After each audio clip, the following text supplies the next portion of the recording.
Hey, good morning everyone. Thank you again for joining us in another training. Today we will be talking about basic customer service development. Okay. Now before we do that, and before we start all that, I have the attendance list which is very important. So I'm going to pass it around. Please just fill it up. Okay. With your name, your title and your signature.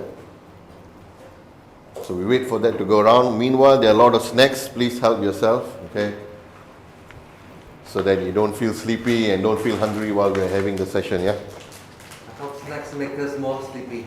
This one is high calcium, high energy. High calcium. Yeah.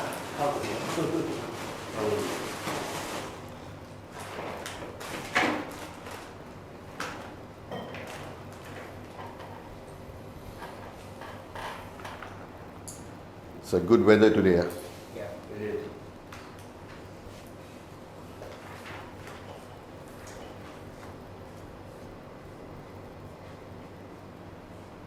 Just give a few minutes for that to pass around while I just retest the system. Okay, it works. Okay, all right.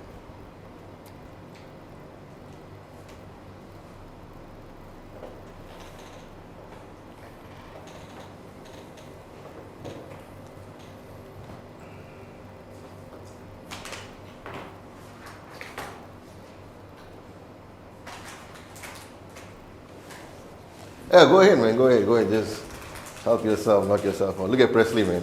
He's the champion. He's restarted. Sorry, Joseph, can I ask a small favor? There's some cold drinks outside behind the table. Would you mind just bring that? Sorry, I forgot that one. Can we carry it? Yeah, I think better David go lah. A bit heavy. Quite a few drinks there. Sorry, forgot about that. Just behind the table here. All right.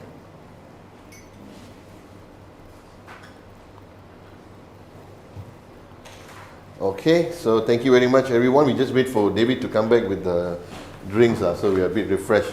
Okay. Alrighty.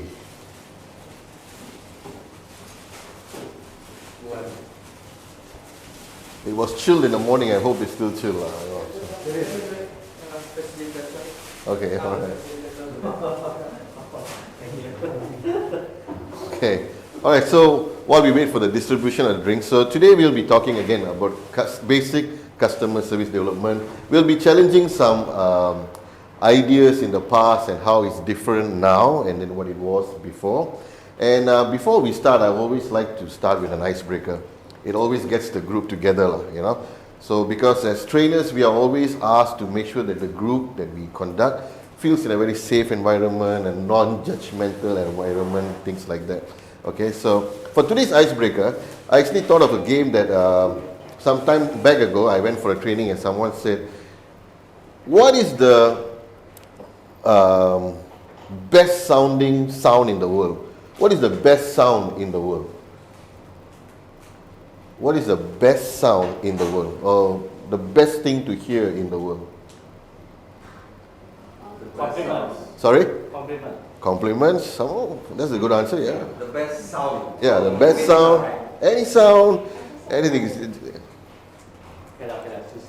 What's it? Yeah, compliment, yeah, compliment, that's a good one. Wesley, how about you? Someone. Sorry? Someone who said thank you sincerely. Okay, so that means gratitude, showing gratitude, okay. Alright, so what I was taught at that session was, the best sound is your name. People always like to hear their name. Always when you have a compliment, like what you said, it is incorporated with your name. Like they say, David, oh, good job, you know. So they say that people always want to hear their name. Okay, so today this game is based on that. So what we're going to do, we're going to take the first alphabet of your name. So let's say yours is David, so you're going to take D, okay, and you're going to create an adjective, okay, a positive adjective, all right, to your name. So I'll give you an example. Okay, yeah. All right, thank you. So what we will start, for example, I'll just give you an example. My name is Justin. So my first alphabet is J. So my adjective that I would like to use is joyful. Okay? And I choose this joyful based on who I am. I like to be in a very happy moment, a joyful moment. I like that. So I pick that. Joyful Justin. You get it? So you take the first alphabet of your name, All right? And you take a positive adjective and what it means to you. Okay? I'm sure we can come up with something. Okay? So now, once you do that, go ahead, Google it up, look up, go ahead. It's okay. All right? Try your best. Okay? And after that, we're going to share it. Okay? So I'll give you about 3 minutes for you guys to quickly brainstorm. Our own name. Yes, your own name. So let's say your name is Jessica, so you're going to use the alphabet J and come up with a positive adjective for that. This one can? Huh?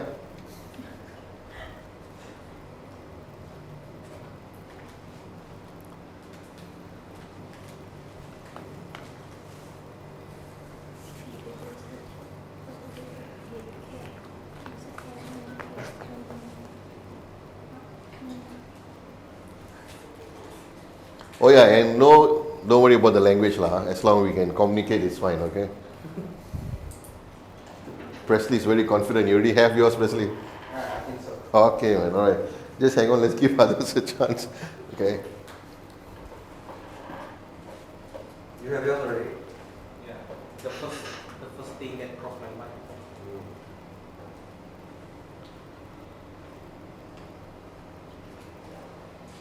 No.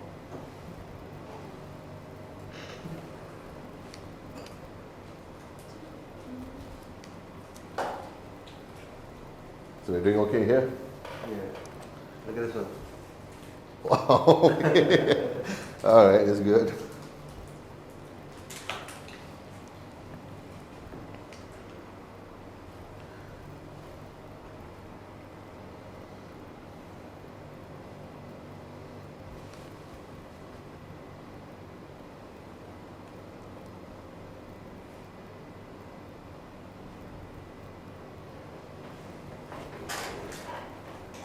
Okay, Jessica, you found something that means something to you?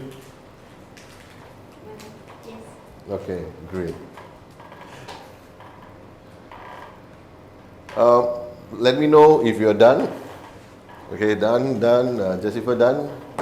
Isn't done? Okay, we'll just wait for Kong. While preparing my presentation, I kind of realized how hard it's going to be for him. So, It is. L, okay. yeah, L okay. You're using L, okay. No, K. Okay. Using K. Okay. Yes, yeah. K is a bit hard. Use L. I have this knowing. Okay, all right.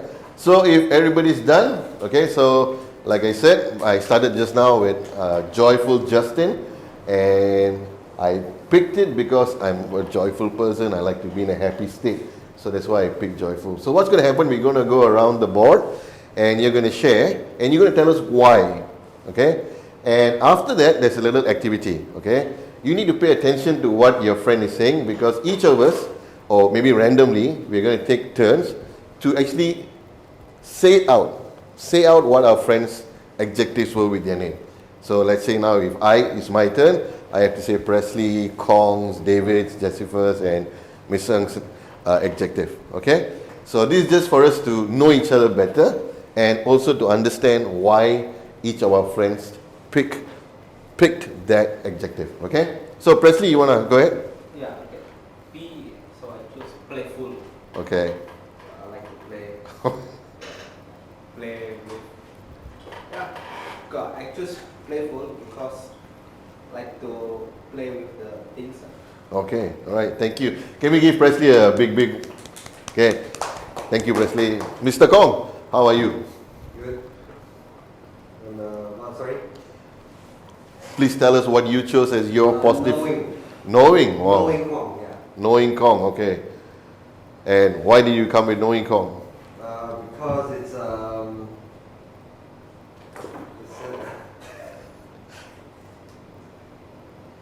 understanding, information or knowledge, intelligent, clever, deliberate, smart. Wow, okay, all right. So it's Knowing Kong, Playful, Presley. Mr. David, how about you, sir? Good. Delightful. Delightful, oh wow, nice. So why did you come up with that? Because I like to bring happiness and joy to my friends and everyone around me. So I feel like this suits me. Very nice. Thank you, thank you, thank you. Oh, we didn't care for Klong, so we come for both of you. Okay, thank you, thank you. All right, Jessica, how about you? Jocular means someone who likes to joke. Oh, okay. Wow. Thank you, thank you. Wait, can you say that again? How do you pronounce it? Jocular? Jocular? How do you say? Jocular. You're sure it's not Joker, right? Jocular? Jocular. Oh, jocular. Jocular. Jocular. Okay. Who likes Jocular. to Okay, jocular. I like it. Jocular. All right, jocular. That's a heavy one. Okay, It's more like a jolly. yeah, okay. So thank you, Jessica. Okay, all right. So, Michelle, how about you? kind. Kind, wow. I like to help everyone. Okay, thank you. Okay, thank you, Michelle. Okay, kind Kiki, yeah. Okay. So let me see whether I got this right. Okay, so it's playful Presley, knowing Kong, delightful David, jocular Jessica, and kind Kiki. Wow, I'm great. So maybe somebody wants to try? I can try. Okay, David, go ahead, please. Playful Presley, knowing Kwong, delightful David, chocolate Jessica, and kind Kiki. And joyful Jessica. All right, thank you. Let's give David a clap. Okay, so yes, so this is what it is. What we want to do in this session, because there's going to be a lot of interaction going, and we would like you all to be comfortable when you want to give your answer. Okay, so that it's not something that you might think your answer is wrong, your answer is right. Because today we're going to challenge concepts. Okay, concepts that we know in the past to be in this manner. We might be challenging a few stereotype thinking. Okay, with using modern day research. Okay, so for that to happen, we might have to think out of the box. Okay, when we think out of the box, sometimes we feel our answers are not accepted by people, not welcome by people. So when we do an activity like this, we get to know each other. We keep the space open. There's no judging. Okay, so let's just keep it healthy. Let's keep it going. So thank you very much for joining the game. Let me give all of you a big clap. Great job. Okay. So let's begin with today's session, which is basic customer service development. Okay. So now we're going to have some introduction to basic customer service development. All right. Now, why this topic was picked? There are some objectives and learning skills learning outcome that I would like to introduce to you. So, number one, before we go into the topic itself, why this topic was picked was based on the objective. And VPlan, being a company that is in property management, is always dealing with customers. Okay. So the objectives were based on this. So number one, the objective is to provide a larger exposure to the roles of customer service in all departments and industries. Now, what we're going to do, the first mentality we're going to challenge is the mentality that the customer service is a person who sits with a earpiece, sits behind the chair, takes calls and gets scolding from customers all the time. No. We're going to challenge this idea where customer service now is going into every industry, every department. From the sales department to the maintenance department to the engineering department to the housekeeping department, all departments are now using customer service skills. Okay, and we want to provide a larger exposure to this role in this training session. Number two is to create the understanding of qualities needed to be better at customer service. Of course, now we know all industries and departments are using customer service, but there are qualities that we need to have. Okay, to be better at this. Okay, and we're going to try to enhance this quality with some practical steps and solution to handle customers and the situation that arise. No one customer is the same. The issue may be the same. Okay, so maybe the issue is about a leaking toilet, but the customer that comes to present the issue may not be the same. So we're going to have some practical steps and approaches to this. So this is the objective. So the talk is generated from this objective, or this training is generated from this objective to help VPlan in their customer service development. Okay. Now, learning outcome, this is very important. At the end of this training, you will be able to identify the basic essentials required to be better at customer service. What is essentials? Can somebody answer me? What is, when I say essentials, what do you understand by essentials? What needs? Needs, okay. Kong, needs as well? Required. Required, okay. According to Webster, the dictionary, essential means extremely important. Okay, yes, it's neat, but look at the word the dictionary uses is extremely important. So what we're going to look at is identify the basic importance required to be better at customer service. Okay, so there are some fundamentals, and we'll go through that. Number two, we want to identify and implement. We want to identify and implement various practical steps in enhancing your own customer service skills. So what we already have, we want to enhance it. If you're really good at it, then we want to make sure that other people can also use it. Okay. Number three is practical methods to approach customers with good body language or positive body language. Okay. So we'll be talking a lot about body language in this talk. Okay. How we talk to a customer, how a customer talks to us. Not so much of how our body language is. We also want to understand the customer's body language to us and how we can go about to tackle them. Okay, so these are three things. These are the learning outcomes that we want to pick out from today's training session. So we're going to go into the gist of topic. So the first one, we're going to do a bit of brainstorming. Okay, so now I'm going to ask everyone to just get involved. Okay, put your thinking caps on. Now, what is customer service to you? What do you understand by customer service? Anybody? Treatment. Treatment, very good. Okay. Anybody else? Jessica? What is customer service to you? When someone says customer service, what comes to your mind? Answer people's inquiries. Answer people's inquiries. Very good. Thank you. Thank you. David, how about you, sir? For me, it's satisfaction.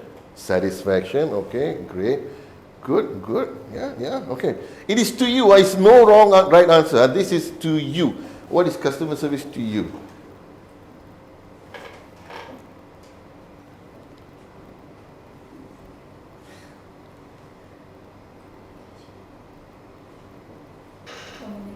Communication, very good. Good. Yes. David, you're going to tell me something, right, David?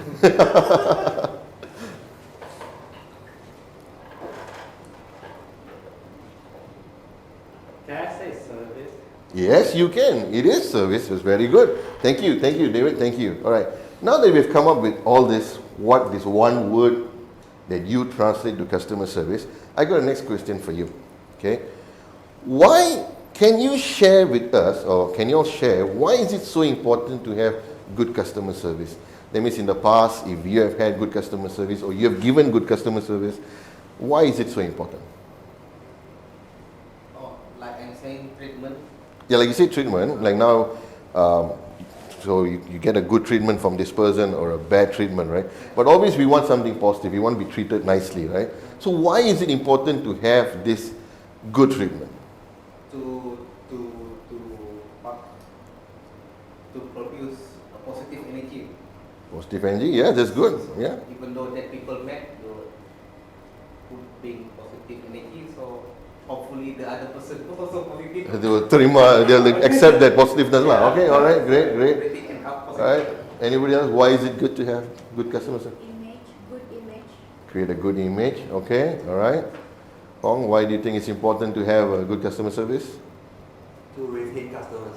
Very good. That's a very diplomatic answer, but yes, very good. Very good. Yeah. It's when you give good customer service, you retain your customer, right? Okay. Miss Ang, how about you? Why good customer service is important? Can collect more service charges. Sekali more service. Very practical lah. Okay. We give something, we get something lah. All right. Very good. David, how about you, sir? To ensure repeat business. Okay, repeat business. We're talking about retain customer, repeat business, and you guys are actually right lah. It's very important for everything that you all said just now. Okay, but as a trainer, I'm going to give you a nutshell conclusion of what customer service is. Okay, all right. Customer service, okay, is about providing sufficient information to your customer about your service and your product before the purchase and after the purchase. So that whole duration when they come to you for that purchase, you give them good information about your product or your services, okay? And always remember, before, we always call it the sales team, right? Okay. And after, it's always the follow-up team, correct? So you must always give a good experience before and after. I come from the oil and gas department many years ago. There's always a saying, they'll always send the good-looking people to come and do the sales pitch. You know, it's a sales pitch. They come and tell you, oh, this is our product, it's very good, and things like that, right?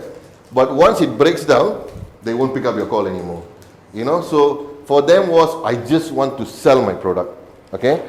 The back end, they don't want to care. They don't want to take care of the customer, okay? So now customer service is about all this included, from before and after. That's why I told you just now, we're going to challenge the idea of a person sitting behind the phone on a PC, answering calls, complaints, okay? Because if you look at it, before the purchase, right up till after the purchase, you know how many departments are involved? And everybody plays a role to provide good customer service, good service to the customer, okay? All right, now let's move on. Customer service in modern day business and the impact it has. I want to share with you a research I read recently from Gartner Incorporated. They are a company based in the US. They do research online, okay? And they put out surveys and things like that, all right? So when it came to customer service and modern day business, they said in the past, people compete with pricing. You give good pricing. Everywhere you go, no, my price is the lowest, you get people to come. Or they compete with quality of products, okay? So for example, like the guy who sells BMW, he's not worried about the price comparing to a Proton, you know what I'm saying? He knows my product is the quality. That is in the past. Though we think it's still around, but the research says worldwide, 89% of business now are using good customer service for competition. That means the product, the price is now secondary. People want to make sure if they buy something, they get good service. And you see, from before and after. That's what they want now. They don't want just, I buy something for a good price and then if it breaks down, I got nothing to do. Or I go for a good quality product and then I have to pay more price, but then there's no follow-up. Or when I go to the showroom, I'm not treated properly, you know what I'm saying? For example, if you walk into this restaurant in KL, there's a lot of restaurant called TGIF, Thank God It's Friday. From the time you walk in until you sit down to your chair, there are like 10 people greeting you, Yes sir, welcome sir, come have a seat here sir. Then they come like, oh welcome sir, have a seat. It's like your birthday every day. I'm not promoting the restaurant, I got nothing, no shares in the restaurant, okay? I'm just saying the example of customer service, alright? And then, for example, like I always tell this story wherever I go. I know this person who runs a restaurant here in Sabah. Being an Indian who comes from Semenanjung, sometimes we want to taste the local, we want to taste my own food, So I go to the shop, and this guy runs a business, okay? But his marketing or his customer service is a different level. The moment you step into the shop, he makes you feel you're the most important customer, He'll call his staff, hey, buka tu meja, bos sudah sampai, go, So I sit down, then, okay, boss, mari duduk, And then he sits down and says, takes your order and all that. Oh, bro, long time never see you, how are you, okay. And then one time I was sitting down, 2 months ago I told him this story, He said, then he recalled it and he said, hey bro, that day you looking for the palm oil, yesterday only I met one guy, I was about to call you, he said he can work that palm oil thing out for you 2 months ago. And he remembered what I wanted. And your soul, because you feel important, maybe the food is not the best or whatever it is, but you come back there because how you feel. Before and after. He gives good information, good service, you see. So that's why it's so important in today's modern world, how business need to cooperate together with each other. Okay? So far, is there any questions from anybody about customer service? No? Are we okay so far? Alright? Okay. Not yet, Not yet. Okay. So, alright. So now we're going to move into the gist of the topic today. Oh, something dropped. Alright? Is topic number 1. Alright? Basic customer service fundamentals. this is what we're going to do in this talk.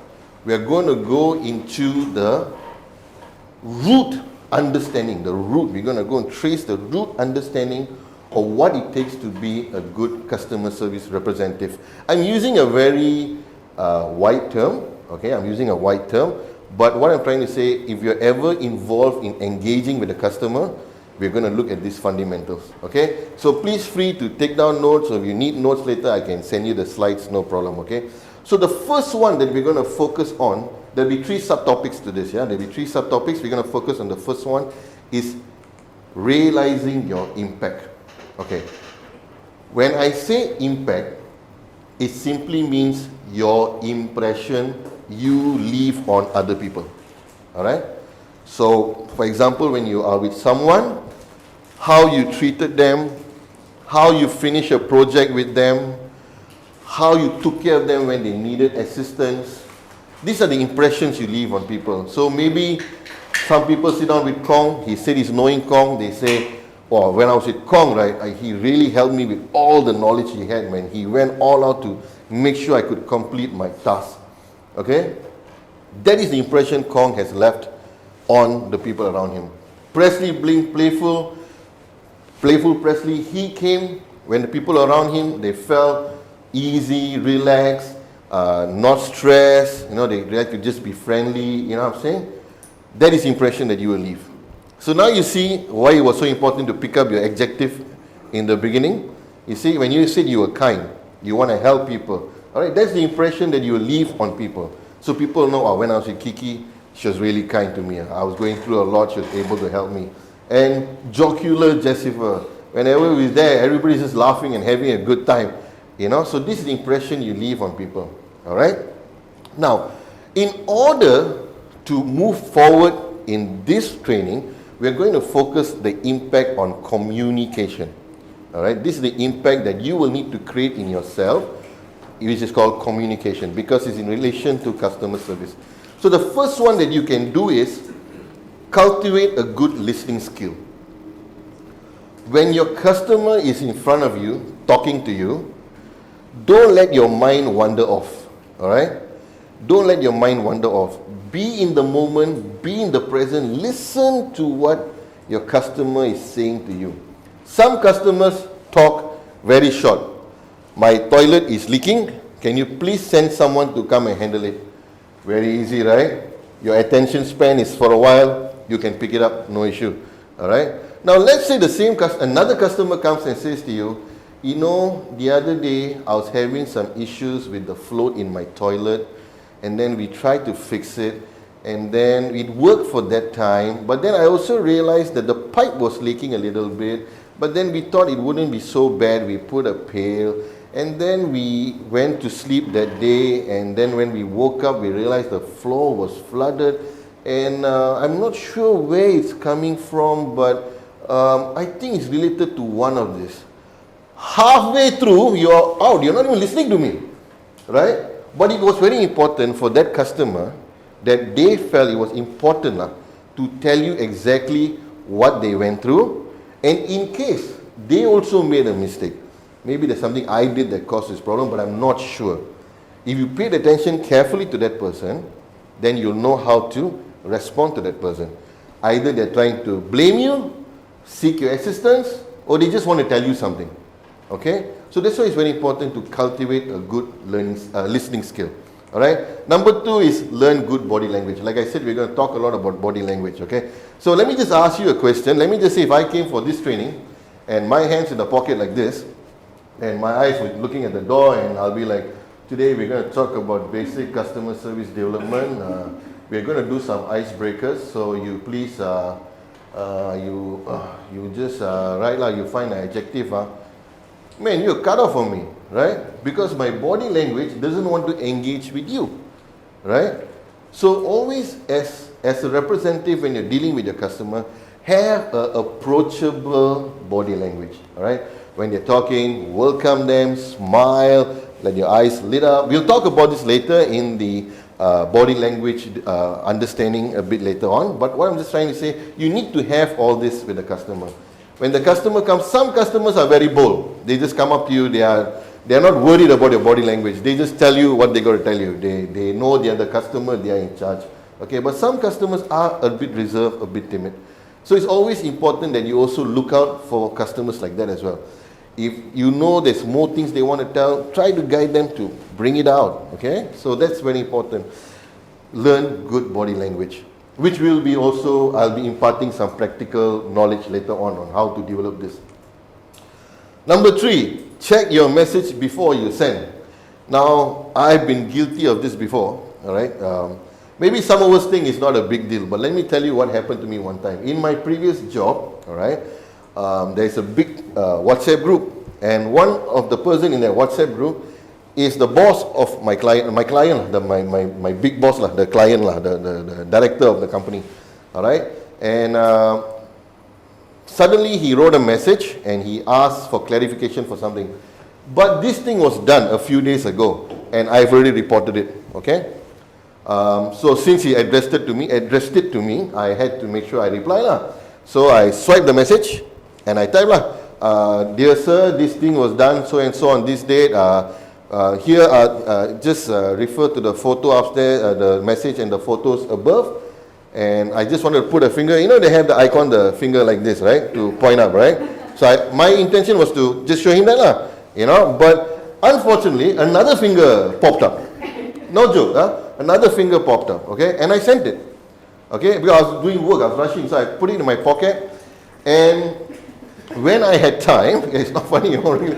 When I had time, I opened my message and it was, that group was suddenly, that group rarely people talk lah, you know, suddenly so many messages, you know, including that director who replied with just a laughing comment like, you know, haha, hey, don't so angry lah bro, I just asking, you know, like that lah, you know. I mean, everybody realized it was a mistake lah, that, you know, being the polite person I am, I would not say something like that lah, okay. And few minutes later, I got a call from my boss, my own boss, okay, my director, and he says, you really did a big mess up today.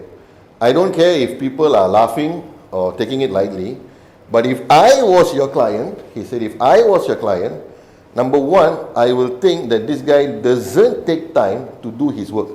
He's very chincai. He just does something to get it done. That's the first thing I think about you. Number two, I will think, can I really trust this kind of a person with 180,000 monthly contract? That contract was a 180,000 contract monthly. This client pays my company. Okay, so when my boss put it like that, it was a big slap on my face to wake up.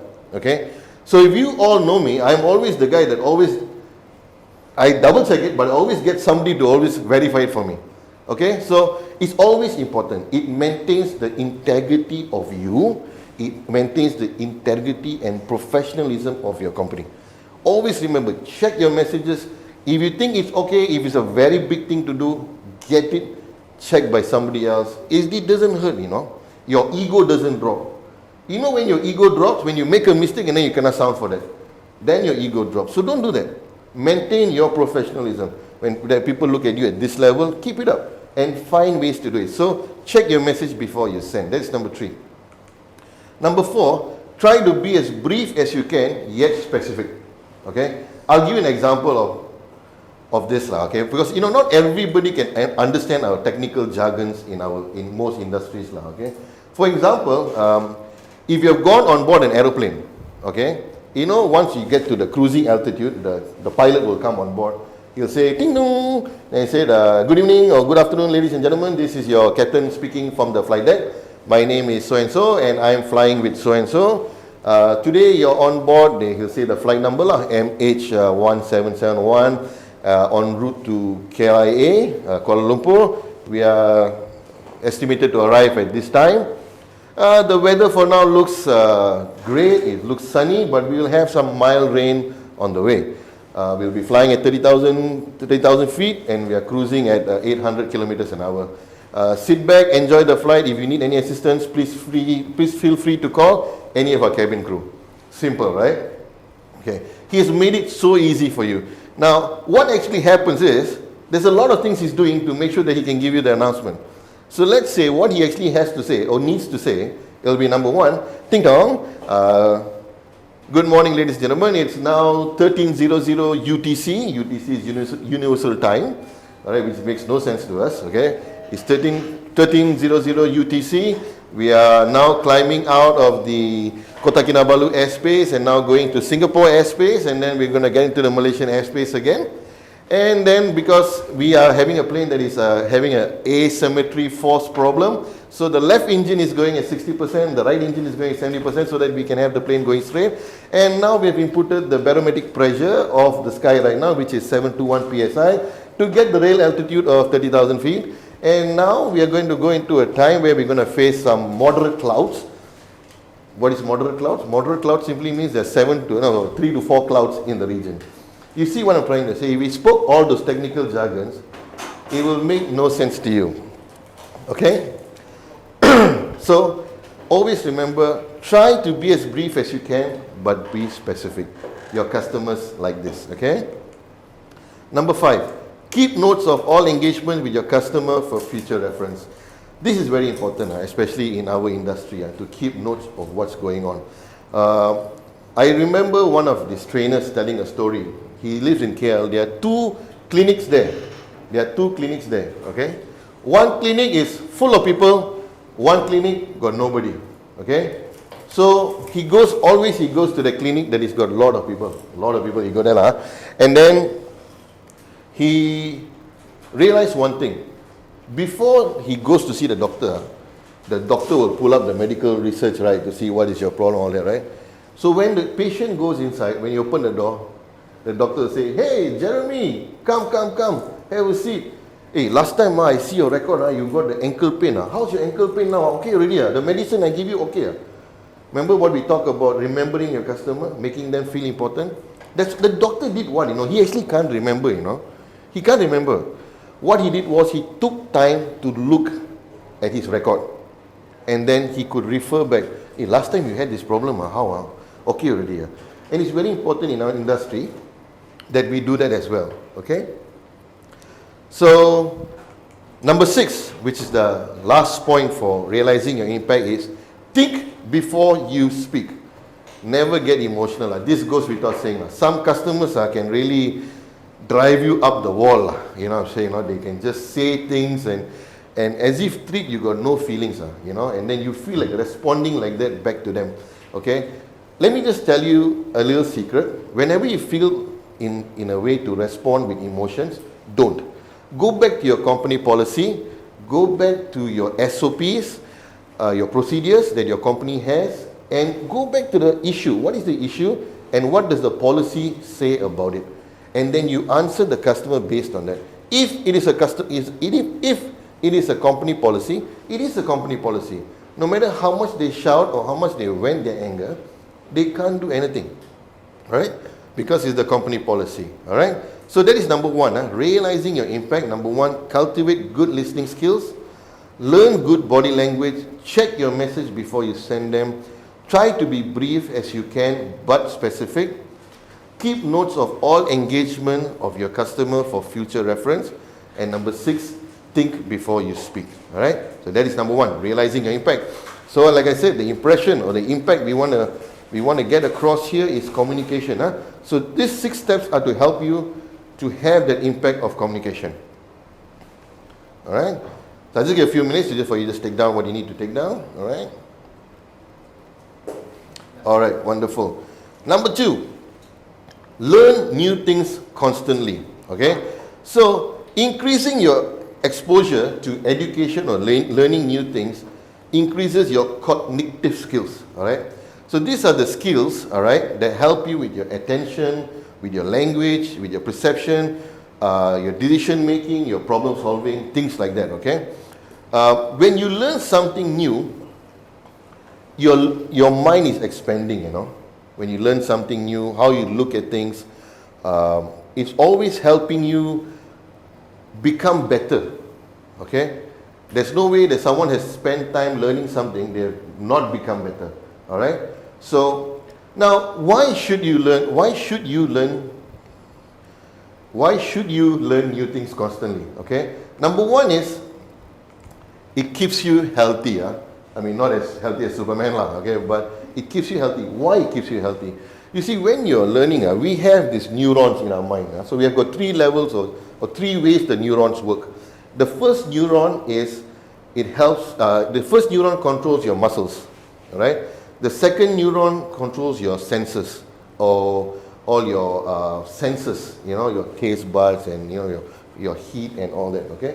And then there's one more, the other one controls the neurons, the connection of neurons, okay? So these neurons, they're all over your head, you know? Sometimes it closes the old one, a new one opens. And new ones are always opening. And you open it by learning new things. So the brain develops a new neural pathway. So this neural pathway, what's happening, is also releasing hormones into your body, you know? It helps you rest better. If you believe me or not, it helps you with high blood pressure. It helps you with containing heart attack.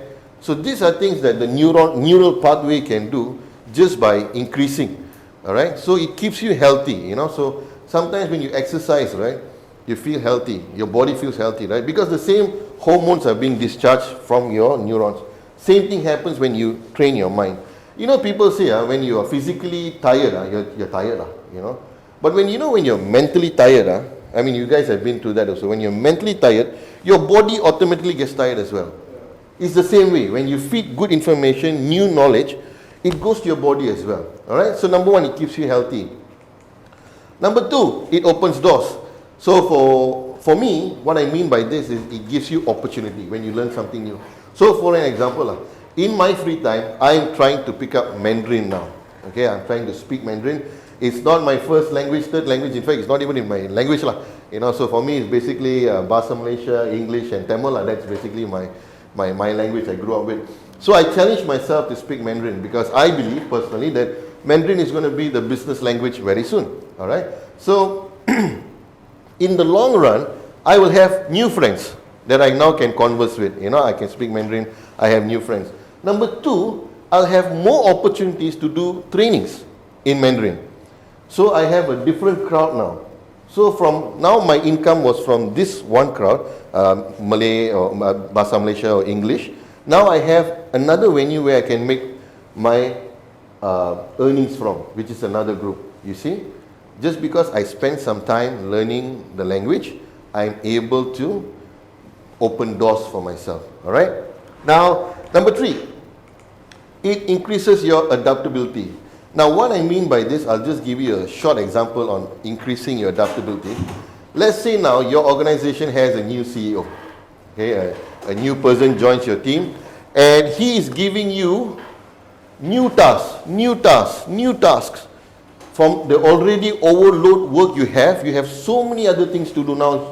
Your CEO is now trying to impart onto the team. Okay, and now you're boiled on with work.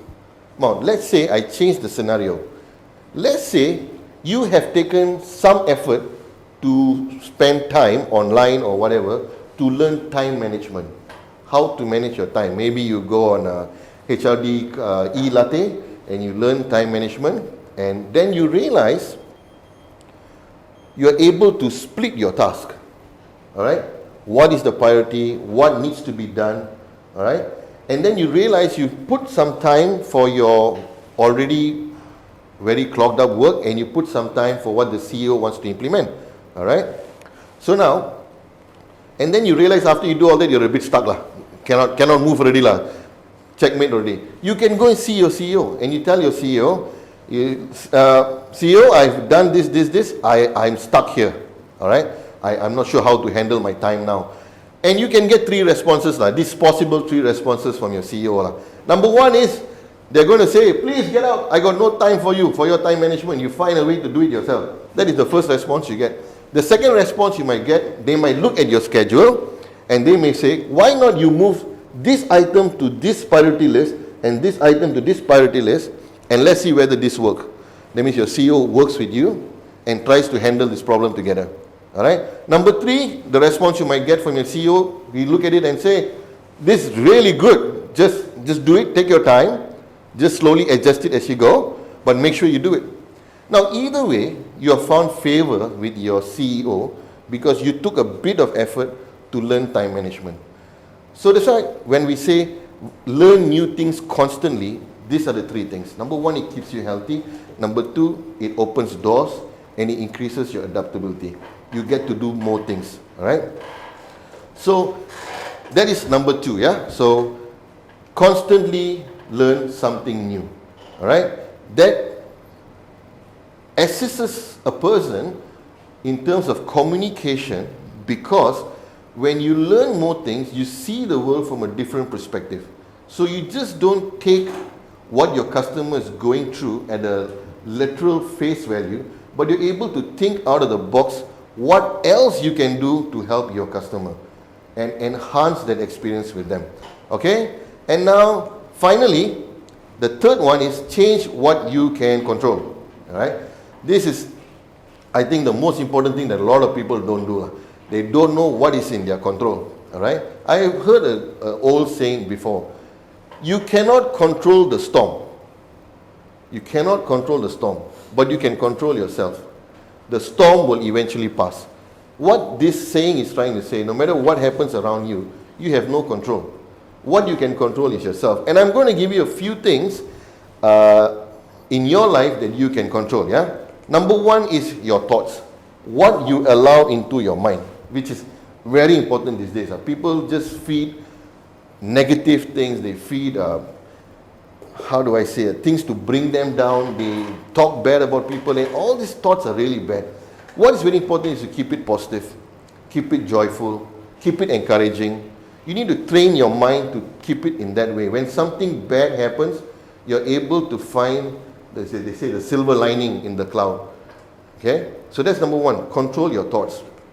Number two, how you view yourself. And you know, when we do a lot of trainings, from my younger days, I've been doing these trainings, I realized that this is the number one problem in people's life. They always say, I can't do it, that guy is better than me, she's better than me, or if I do that, I'll get scolding for that. Their view of yourself is so low, so negative, they can't even do anything. You need to change that. You need to tell yourself that you are good, that you are the best. You are the best there is. You are the champion. You need to daily affirm yourself. You wake up in the morning, you look in the mirror and you say, even with all the saliva and everything, you say, hey, good looking, how are you? You need to be positive about yourself, okay? So that is number one. You got to change the way you view yourself, okay? Keeping yourself positive. Because when you do that, when you feel good about yourself, and let's say you're handling a difficult customer, you're not sucked down with the energy of the customer. You're able to fight it, because you know who you are, all right? Because you know, I'm this person. I am good at what I do. So whatever that's coming my way, I'm able to handle it, okay? Number three, your schedule, all right? So this is, just now we spoke about time management, it's about prioritizing. So I want to tell you a story about a person that I know who is a procrastinator, a big time procrastinator. One of the things that he procrastinates is fueling up his car. That's how bad it is, okay? Procrastinates to that level, okay? So what he always says, I reach home tomorrow morning, I fuel up. No problem, I go in the morning, the petrol, the tank is open. So it happened, he went home one day with no fuel. Middle of the night, he got a call of an emergency that he needed to go and attend. So he took his car, he went to the pump. And guess what? The pump was closed. Okay, so now from one emergency, he landed himself in another emergency. Now he had to call somebody else to come and fetch him, to come and address the first emergency, because he didn't handle his schedule well. Always remember, when you wake up in the morning, prioritize what you need to do. If brushing your teeth is a priority and it's difficult for you, put it on your priority list. Right? I remember one time a senior manager of mine in the oil and gas, right? He'll always tell me to put a list of my down staff, the staff below me, what I think the problem is. Okay, this person has this issue. What can I do to help this person become better? And then he said, right, at one point of time, put your name on that list too. Put my name, my own name on that list, and see what is your problem, and try to find ways to help yourself. Eventually, you strike off your problems once you start improving, right? And then he said the point of this list is to get this person out of the list. That includes you. So when you prioritize, that's what you do. You put everything on a list, what is important and what is not important. Or I won't say not important, something that can be rescheduled later. You need to do that by yourself, but that will be for another topic by itself, under time management, okay? But what I'm just trying to say, you need to know what is important to do. When it comes to customer service, you need to understand that handling the complaints from the customers or the sales that needs to be done needs to be in perspective of the weightage, okay? So you don't let a customer who, let's say, having a flooding unit wait as long as a customer who maybe says has a aircon leaking unit, you know. So you need to prioritize which one comes more important. All right, so that is scheduling. All right, how you treat others, this is a golden rule. I think every religion, every race talks about this now, you know. Always treat others how you would like to be treated. All right, sometimes we wish our customers knew this lah, but they don't lah, you know. But it's always important. Just because the customer is nasty to us, we don't have to, in Malay they say balas that way lah. You know, we have to continuously be nice, be kind, be polite, all right? Because one day, this thing will just generate from somewhere else, okay? So it's very important how you treat others. Be polite, be courteous. Just now you guys were talking about compliments, you're talking about being courteous, saying thank you and things like that, right? So that's all very important, how you treat others. Number 5, or which I think is the most important, this is the most important for me, the people you allow into your life. And this is the last subtopic for this main topic. Your friends, when I say the person in your life is your friends, your associates, your friends can either build you, or they can destroy you. You know, I knew from where I grew up, okay, there are a lot of my friends that made it very big, okay, but there's some of them who got dragged down the wrong road as well because of their influences around them, okay. So in order, if I can give you a practical approach as to how you can address this issue, okay, it's very simple. Sit down by yourself, think of the values you want in your life. You know, you want to be a person who is helpful to other people. You want to be a person who's always talking good about other people. You're always a person who wants to have a positive view of life. These are values you have inside you, okay. You want to be a person that wants to do a lot of charity. Okay, so these are things that you hold very dear in your heart, right? Now, go to a quiet place and think, what really do you want? What is these good values, positive values that you want in your life? Then go out and find friends with those kind of values. Keep people like those who have the similar values close to you, all right? And then those values will grow. Let's say you want to have a life of positivity. Then you cannot sit with someone who's always negative, you know, who's always saying, oh, look at the weather, it's going to rain again, what am I going to do? It goes nowhere. It goes against the value that you have. So I remember at one time, I was very close to this one gentleman, all right? As I am a very positive person, I'm always bubbly, I'm always excited, you know, I want to help somebody. I just like being positive, all right? Then I realized in the beginning it was all nice, like, you know, we were able to exchange notes and be fun and all that. Eventually it came to a time this other person became like a very arrogant character, show off, you know. Oh, I know Defler lah. Everybody in the world Defler knew lah.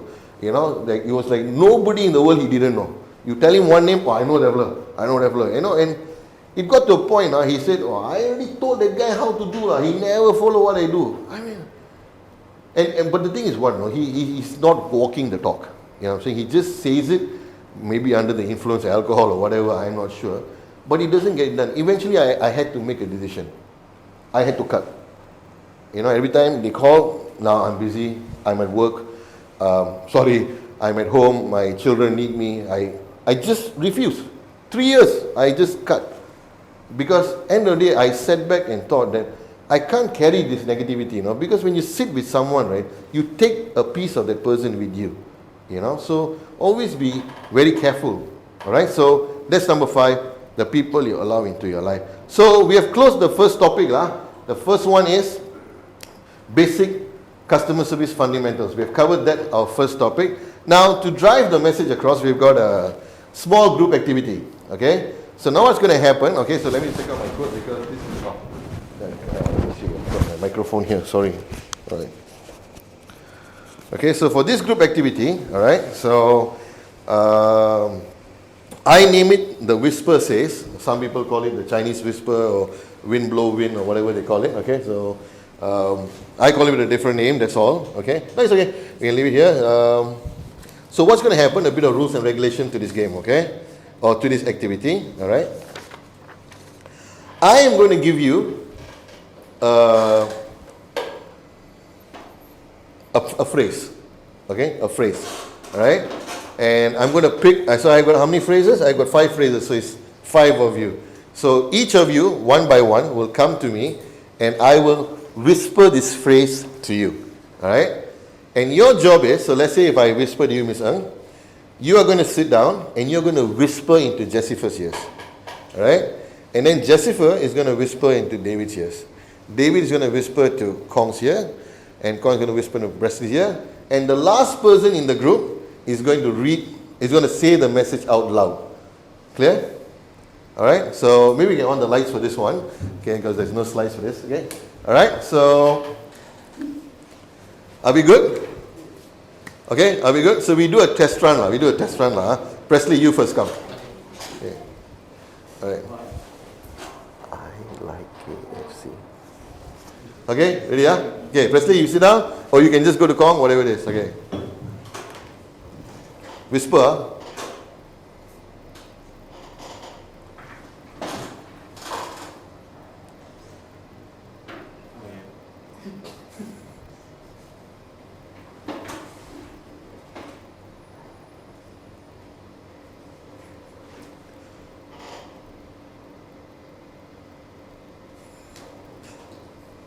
I like to get MC.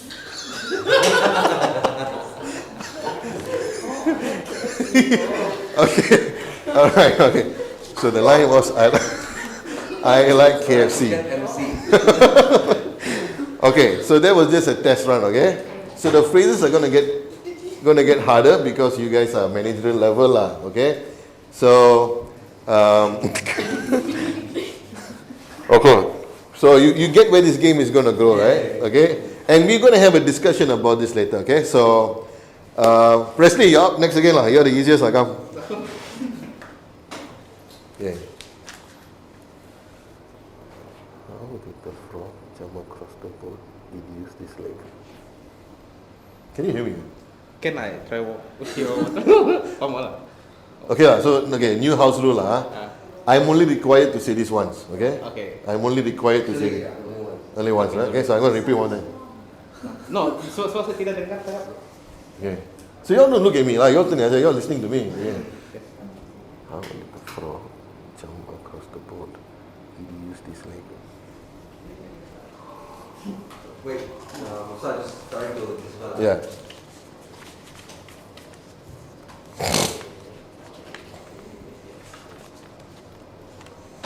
Sounds wrong. What? Sounds wrong. No, it's not. You have not seen the last one.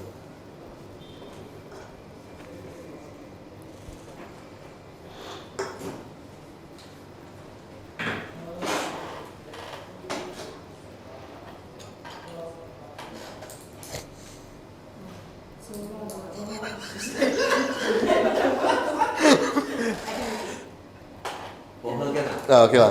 Okay. How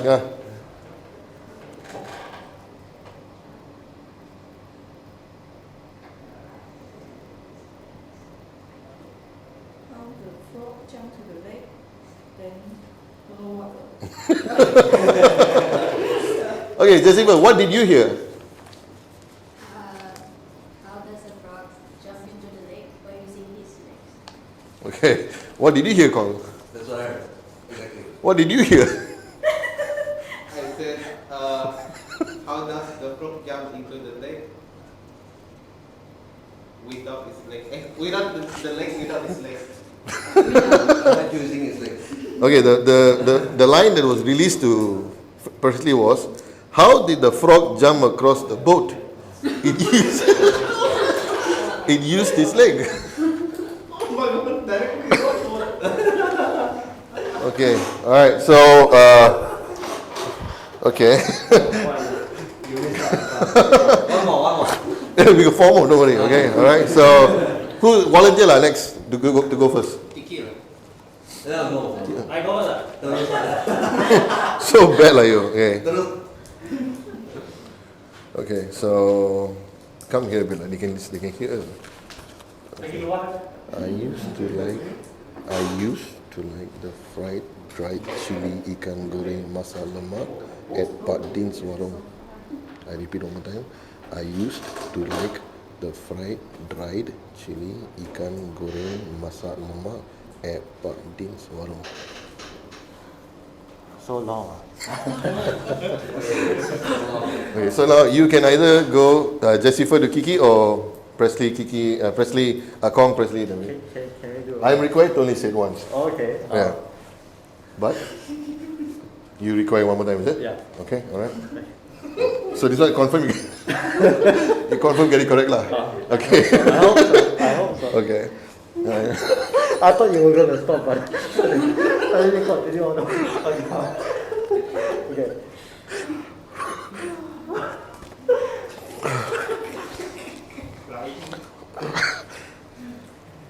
Oh Lord, this is going for my accreditation, man. Come, alright, let's go. Okay. Alright. I used to like the fried dried chili, ikan goreng, masak lemak. Okay, hold on. I used to like the fried dried chili.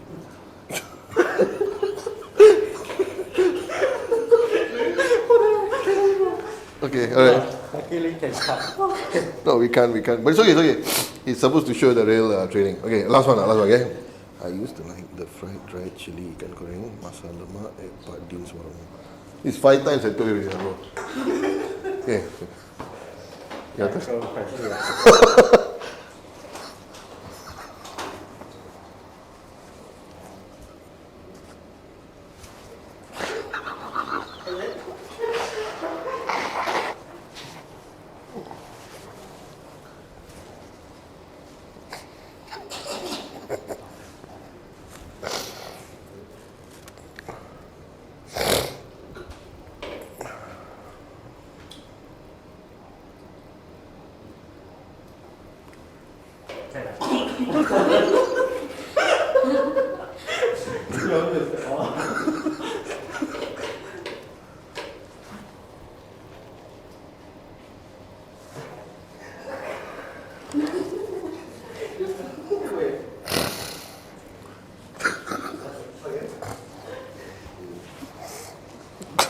You were going to stop it. I used to like to come here and then suddenly you go.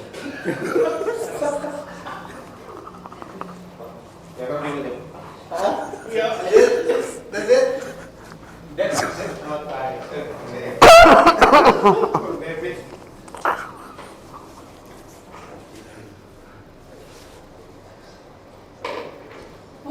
That's all I know. That's all I know. Follow it up. What's it on? That's all I got. Yeah, alright.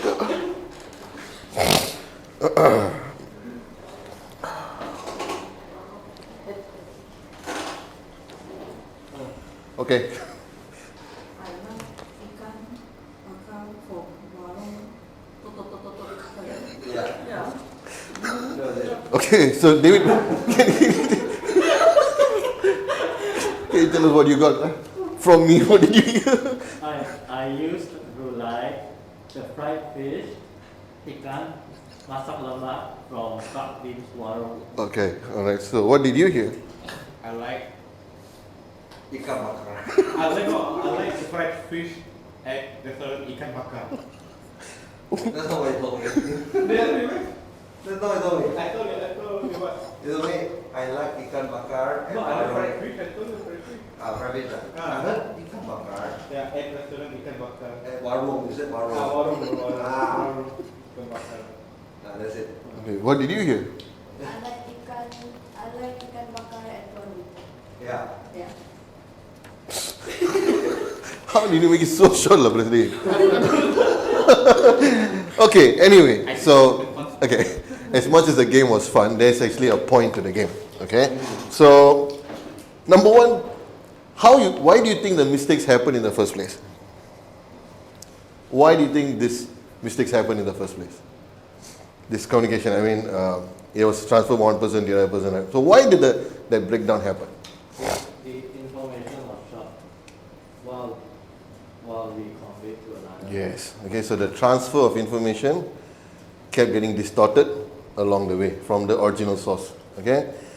Alright, number 2, when someone makes that error, okay, how do we find out?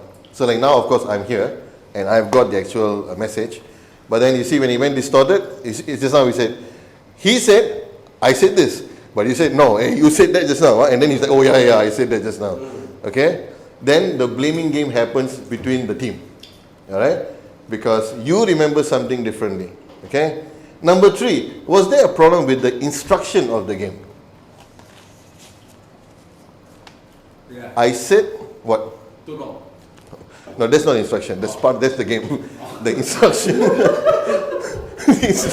The instruction, how you play the game. I said I'm only required to say this once. But I didn't say I cannot repeat it. I didn't say that I could help you.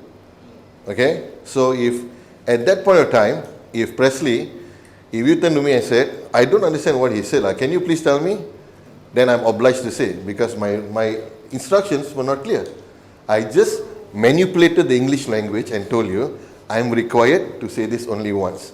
I'm only required, but I can't repeat it twice or twice. There was a problem with the instruction. Okay, so we didn't catch that part. Okay, and number 4 is, how can we make it better? So in a situation like this where you are the person who got the information and you are required to convey this information to somebody else. Okay? So what happens is, now I said something to David. I think David got it almost 80% lah. But when he went to Presley, it got shorter. He went to Kong, shorter. Went to Jessica, shorter. Went to Miss Ng, even shorter already. Okay? So the way that a good way to handle this is, if you get the information and if you think, okay, this information is a bit too much for me, is to immediately get the team on board with you. Okay, so this is what I got, I don't know how to digest it. Then you go back to the instructions. Maybe the client will come up to you and say, hey David, I just want to talk to you about this but this is what happened, this one happened and all that, and you were like, whoa, I don't know how to handle this. So you come back as a team. Okay, as part of customer service, you come back, because you are not the only one required to give the answer. The company is required to give the answer. That means your organization. So when you represent your organization, if you give a bad response to this client, that means the company is represented. So get together, get the team together, challenge the instructions, work around the instructions, work around the circumstances. So that's the point of this game. Yes, it was also meant to be fun and laugh and all that, okay, but it's also meant to drive a point across. Okay, so we'll take a break to have some makan-makan, and we'll come back in about, say, 15-20 minutes. Okay, so thank you, see you later. Okay.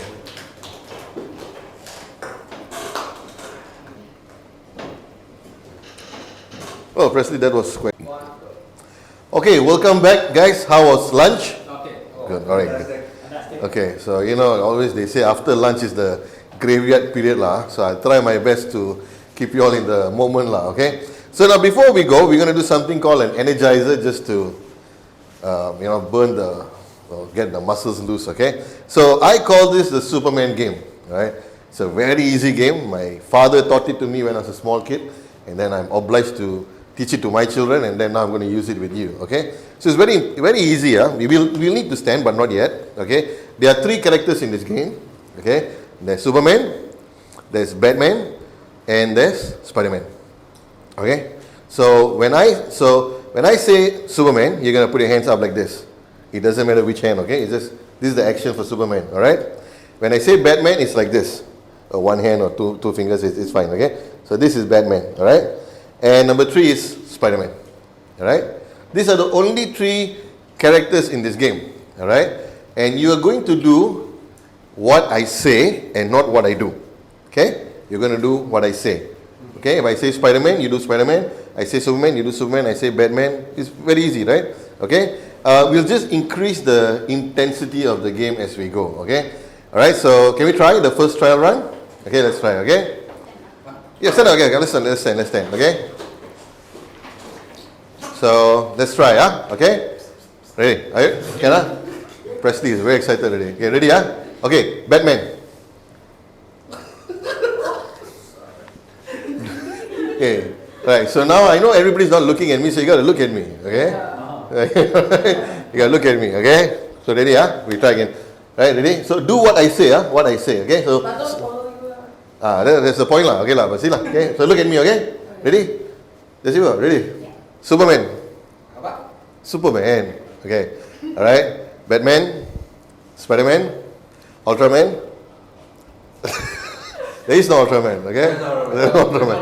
Oh, if it's not, just do nothing lah. Yeah, stay in your old position. Okay. Alright, so okay, David, I saw what you're trying to do, David. You're like No lah.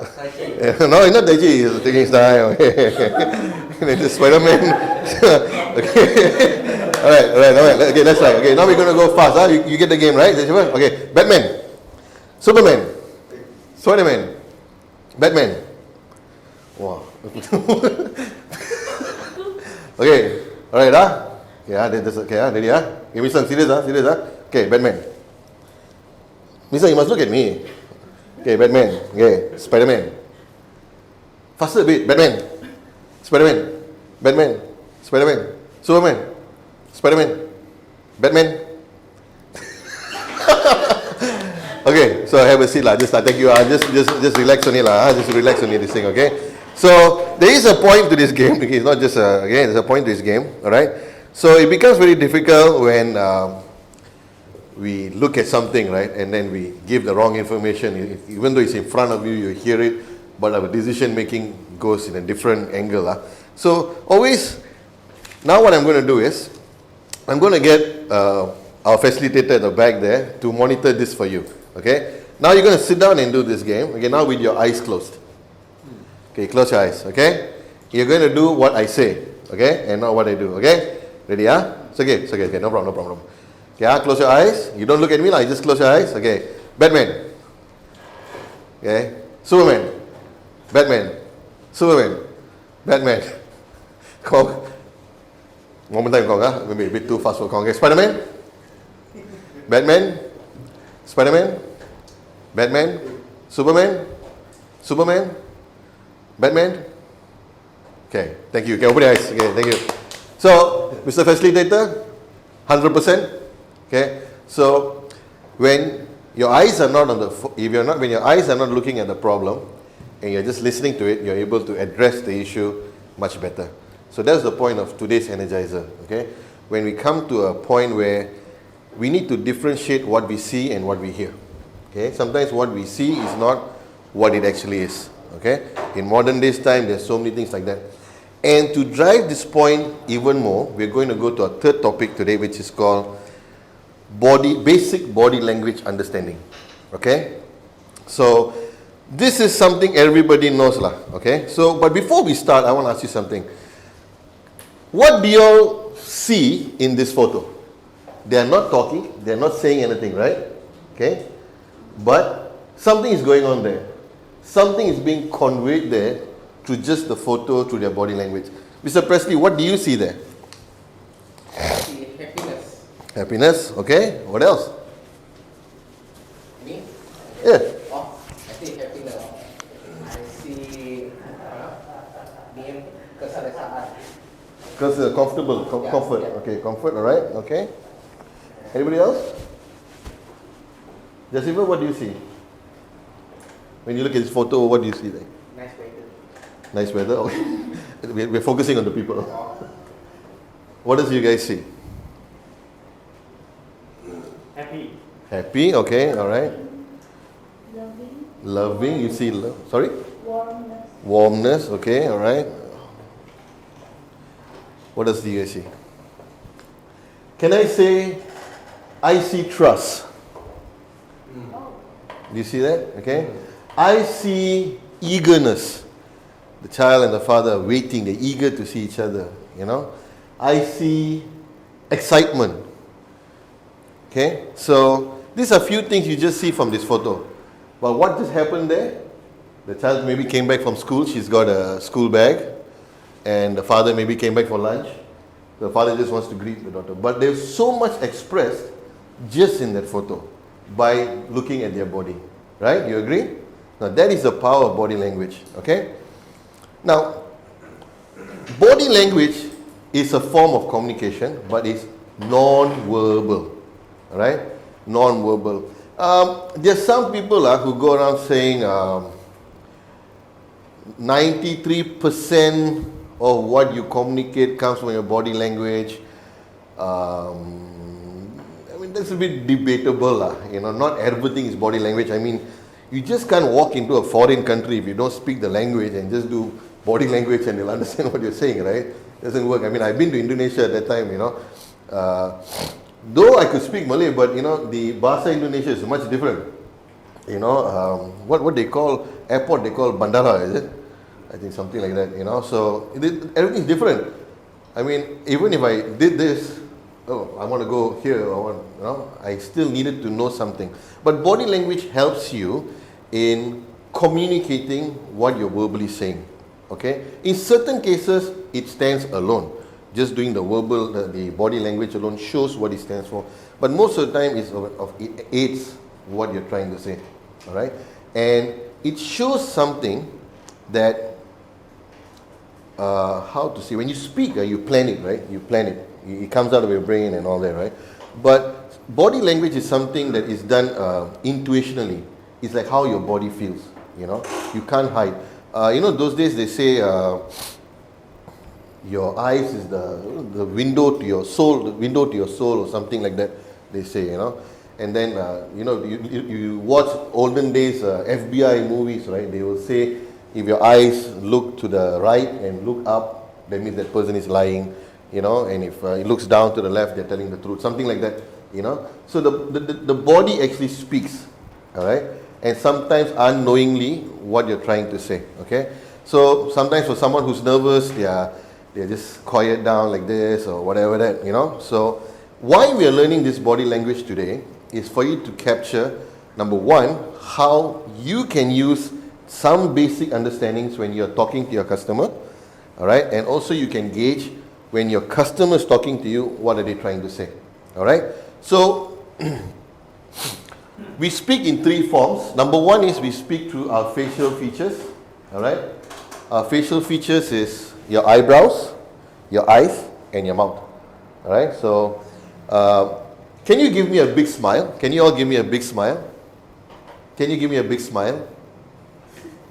Yeah. Do you realize that it's not just your mouth that moves? Do you realize your eyes move? Do you realize your eyebrows move? That is the facial expression, everything about you. Now give me an angry face. Give me a Hulk face. You see? Everything moves, right? Your whole face works together to show this communication. Alright? Number three is hand gestures.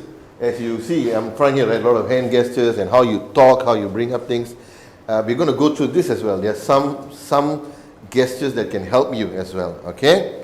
And finally is body movements. How the body is, right, is also something that you can read what the person's trying to say. So for example, now if I come and stand here, I stand next to Presley and I'm only talking to you. Just talking to him, hey, how are you doing? And Presley's like, but I'm not even looking at Presley. So my body's just trying to say, I don't want to talk to this guy. Okay? So usually if you're married, husbands and wife have this pose lah, you know, where the wife is always talking, the husband's not listening lah. Okay? So anyway, so we're going to go into this in detail a little bit. Okay?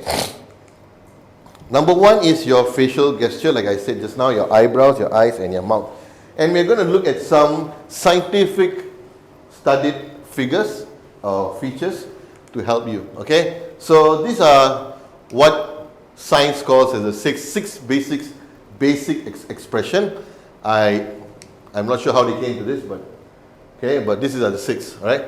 Number one is angry. You look at the eyebrows, you look at the eyes, you look at the mouth form, you look at the jawline, right? This is disgust. You look at it, all right? So imagine now you're disgusted with something. How was your face look if you're disgusted with something, Presley? Okay, no, Presley, do it and hold. Okay, do it, show it to them. You're disgusted, huh? You're disgusted. Should do it? Okay, so let's look at this. Is he close? No. No? Check his eyebrows. Eyebrows, yeah. Okay, his lips, and then the frown here. What was that? Disgust? That's your disgust. This is a very proud face. David, show me, David. Okay, never mind. We're just having fun, okay? We're just going to, okay? This is just a guide. Everybody has different facial expression, but it comes out, okay? So this is fear, alright? The frown, leveled eyebrows, dilated eyes, mouth, trying to get more air, kind of thing. Joy, of course, this is very easy, like what you guys did just now. Your eyebrows go up, your eyes go small, you know. And then I always joke with my wife, always. I tell her, don't smile too much, then cannot see the eyes, you know. So yeah, so and then this is sadness. Of course, this is something we've all gone through before, like, you know, so we know how it feels. And this is surprise. Everything goes up, your whole face is wondering what's going on. Okay, so these are the simple, basic 6 expressions, okay, that we can use and which we are going to use throughout this next talk. Alright, so just have a quick look at this, okay? Alright, so what do you call this guy? What is he going through? Happy. Anybody else? Joy. Joy, okay. Anybody else? Misal? Smile, okay, alright. So what is his expression? What is he saying? When he smiles, what is he saying? Hello. He's happy lah. Okay, so that is you look at him, you know you can't go wrong lah. You don't think he's crying lah, okay? Just relax lah, alright? Hey, number 2, what is she going through? Sad. Sadness. Sadness, okay? Alright, so this is very easy lah, sad lah. Huh? Alright. What is this guy going through? Anger. Anger, very good. You guys are masters in this, man. You don't even need me to give a talk already. Disgust. You're right. Amazing job, Wesley. Please have a Mentos, Wesley. There's a reward for you, man. Okay. What is she trying to say? Surprise. Yeah? She's questioning, confused, Yeah, look at the eyebrows. Yeah. Okay. unsure, doubt. Down. Very good. Doubt. Okay, you look at her. She's raising her eyebrows.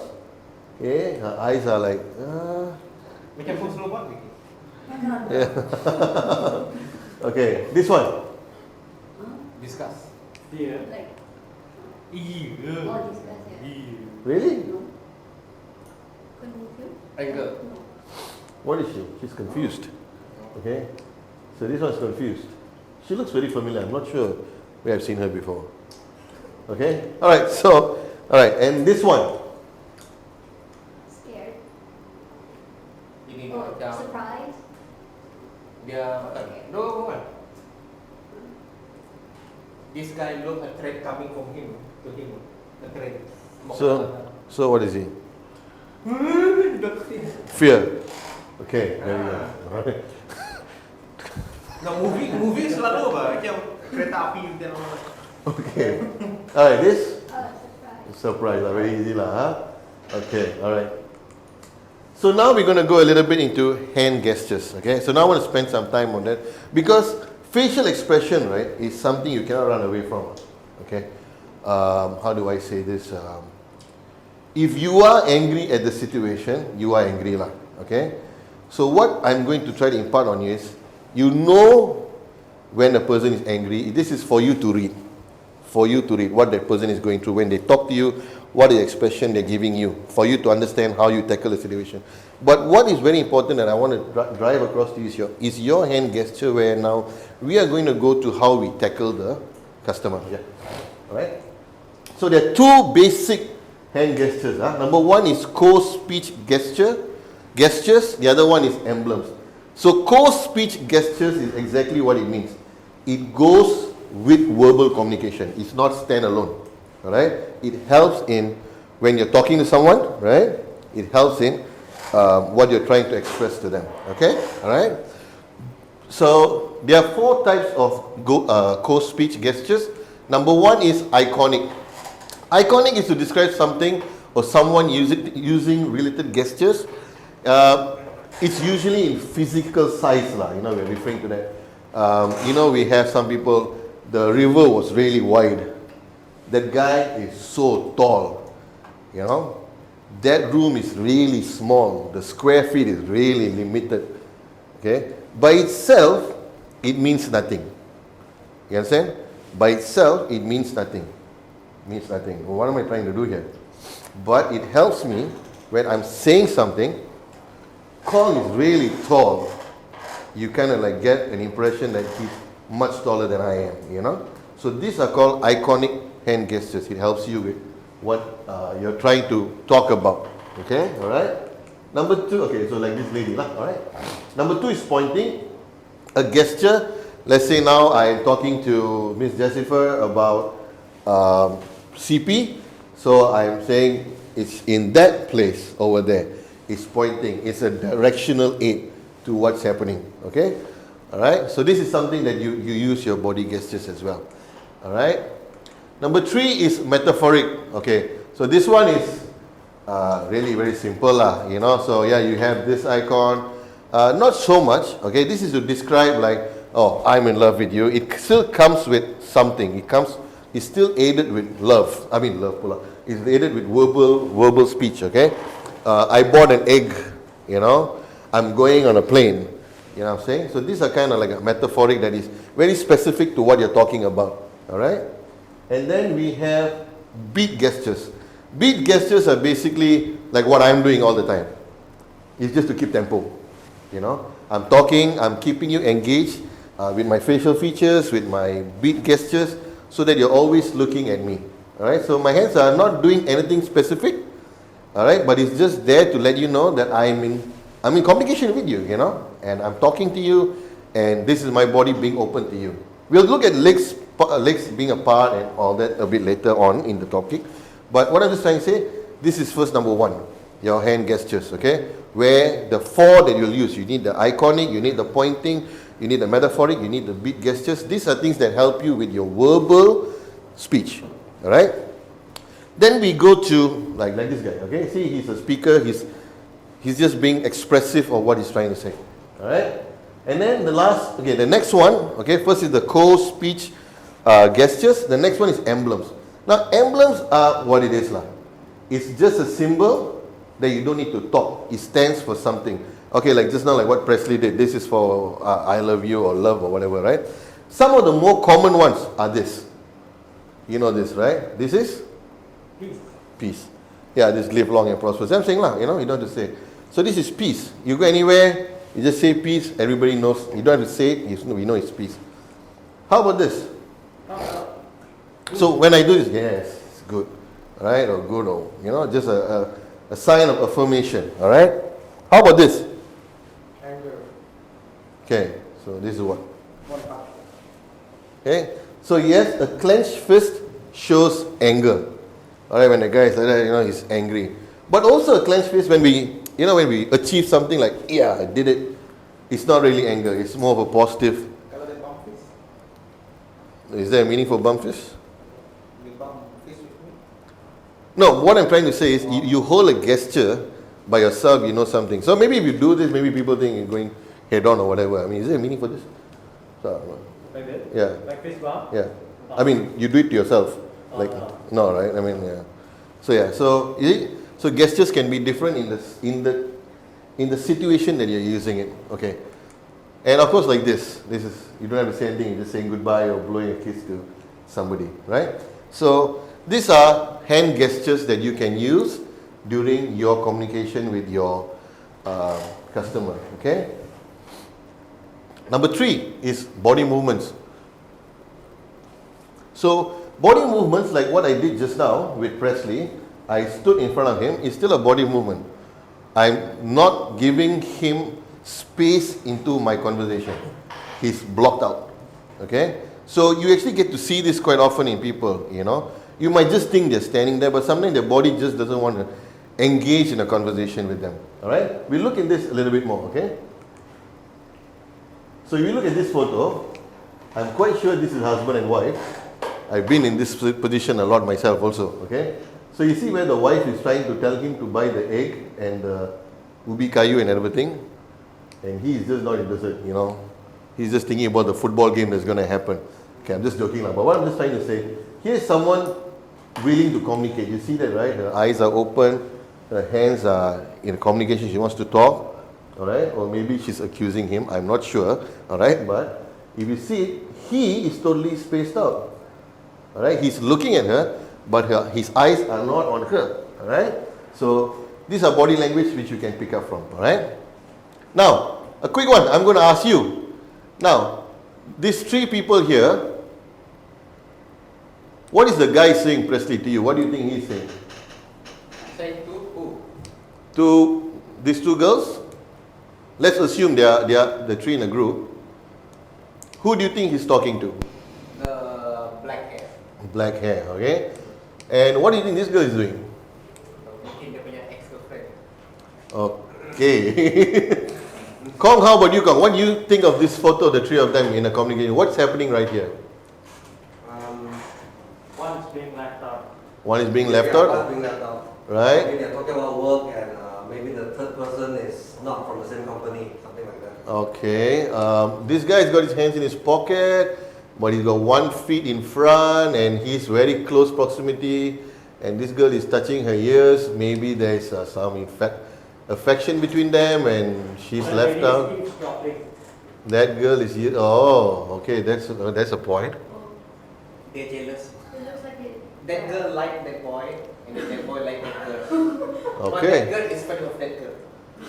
That girl is a? A friend of that girl. That girl is afraid of that girl. Yeah. This girl is afraid of this girl. Yeah. And then that boy liked the Where black did it hair. come from? Yeah, I think like that. You should give the talk after this now. Okay, anyway, but you're right, okay? This is a negative body language, alright? This person is left out or she doesn't want to be involved in the conversation. No bad. Oh, sorry. Thank you very much.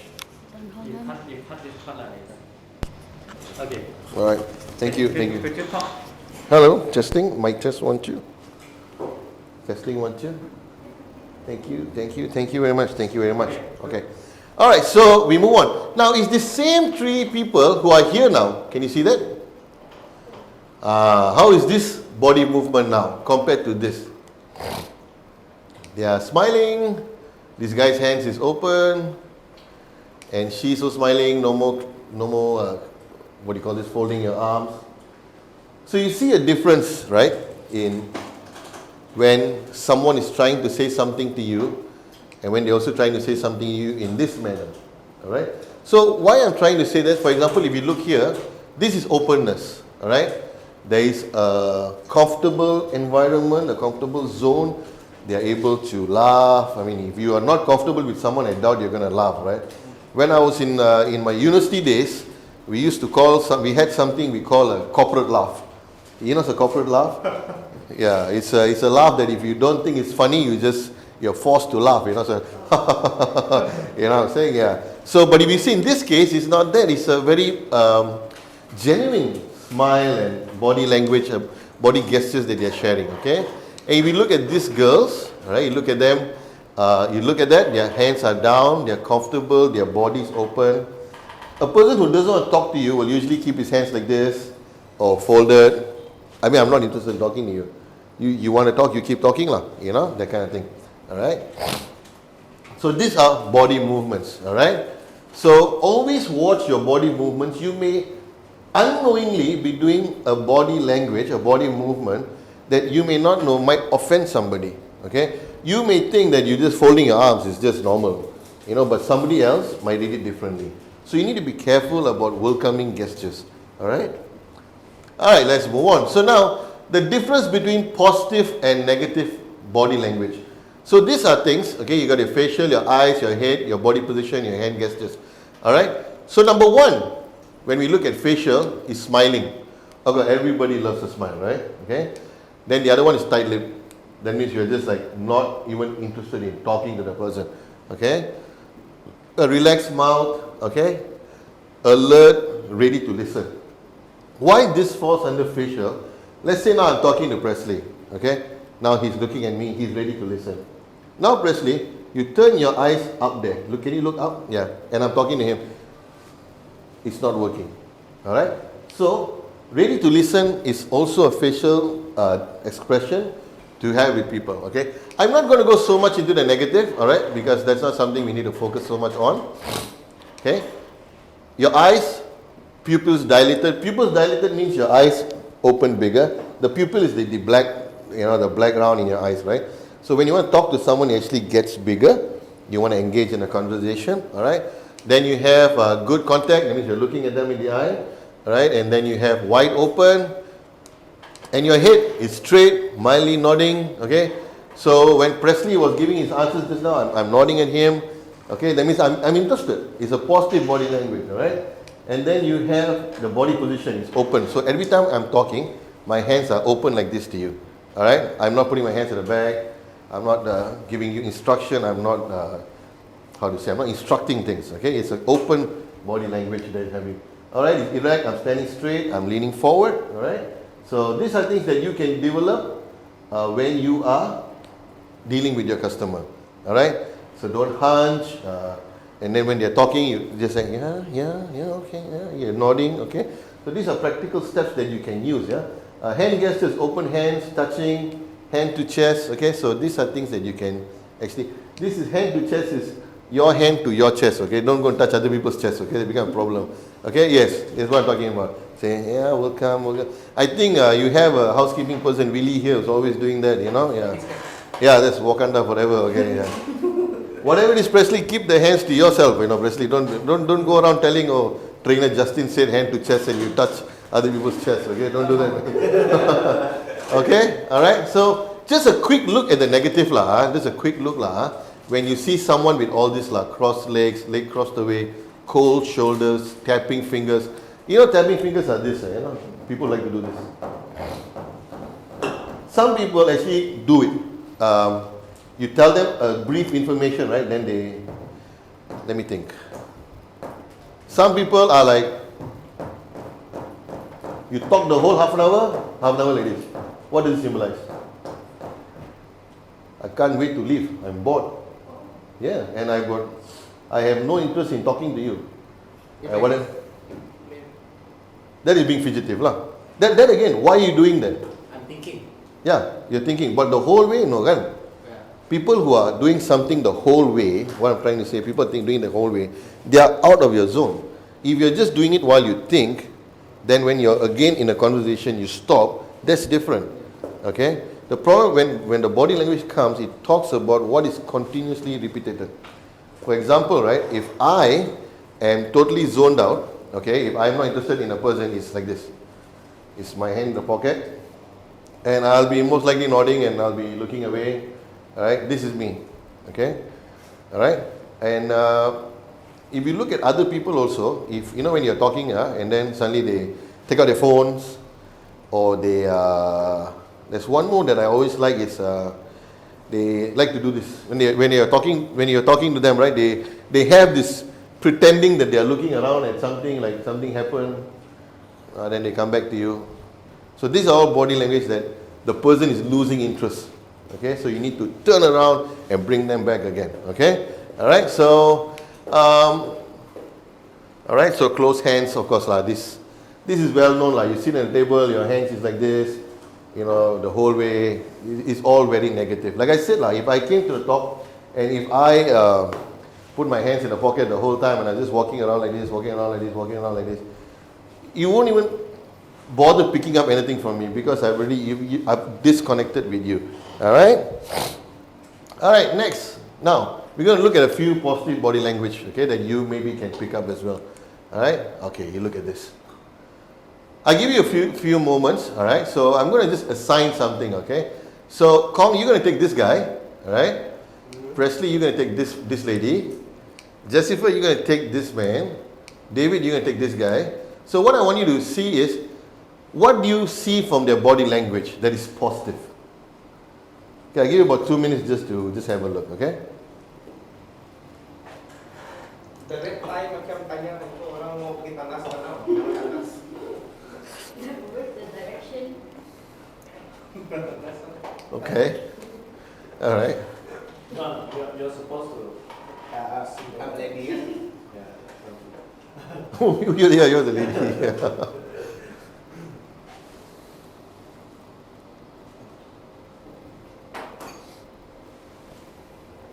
I'm supposed to explain what. Yeah. Not, you don't have to explain. I'm just from, when you see someone in that body language, all right, what is something positive you see that they are doing? Just from the photo. Okay? All right, so what are they trying to say, or what do you feel positive about them when you talk to somebody like that?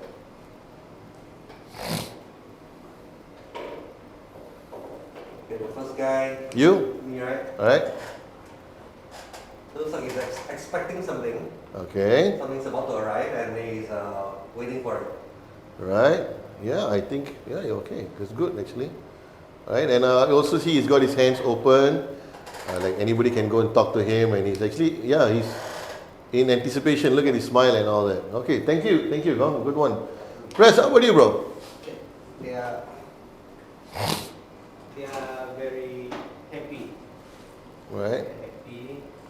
Also hand gesture, they are not really tight. Right. So maksud dia happy and still dia upkeep dia punya appearance lah.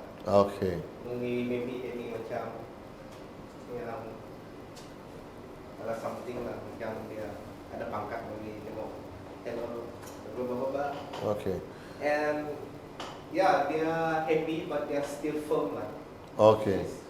Firm lah. All right. That's what I see. This one, huh? Okay. All right. Thank you, Presley. Thank you very much. How about this gentleman here? He looks friendly. All right.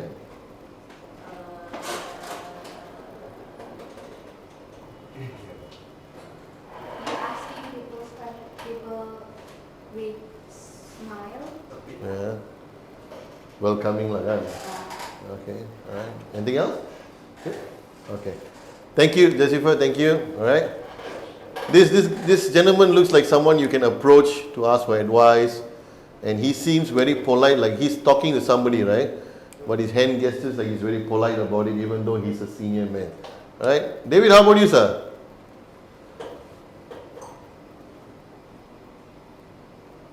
I think mine can be both ways. One is asking for direction. Right.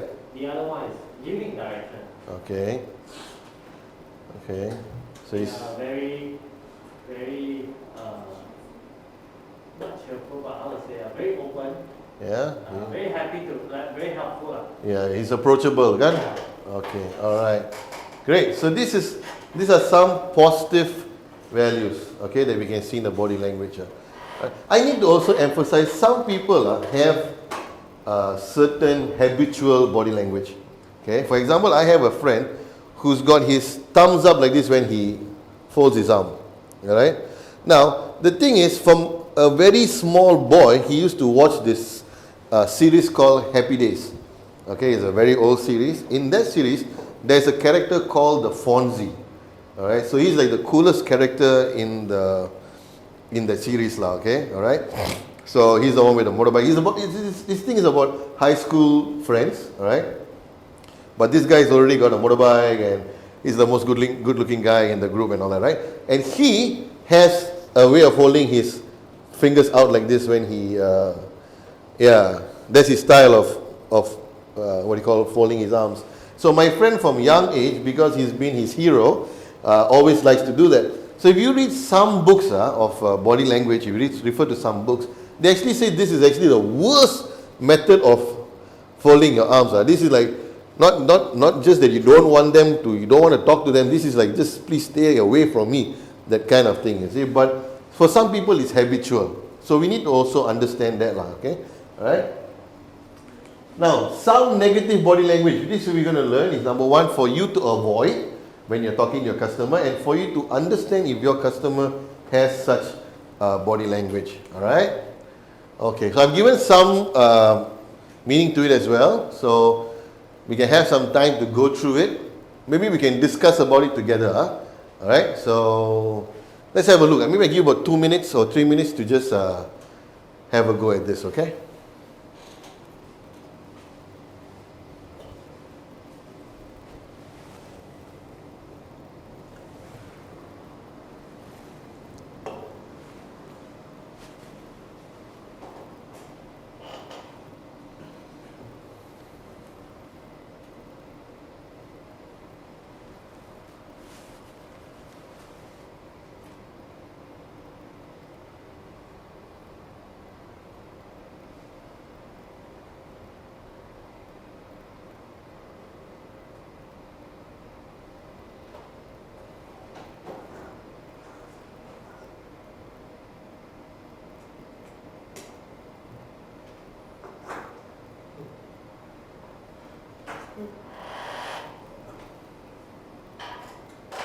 Have some snacks, Presley.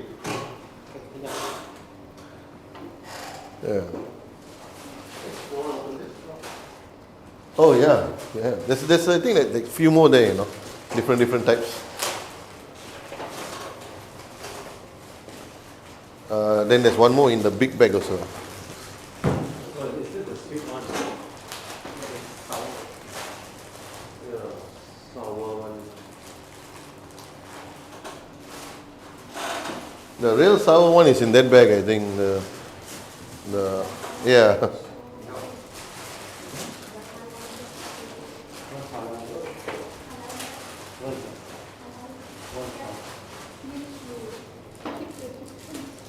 Oh God.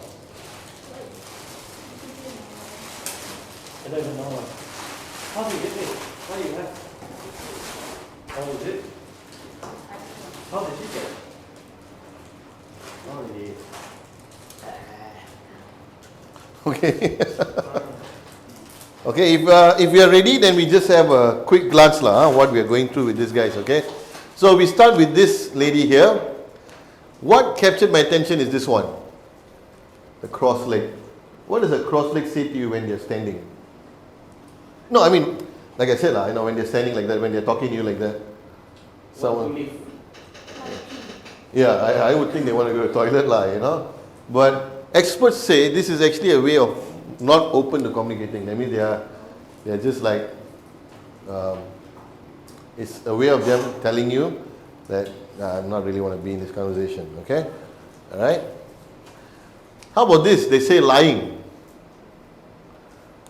Lying. Yeah. Why do you think she's lying?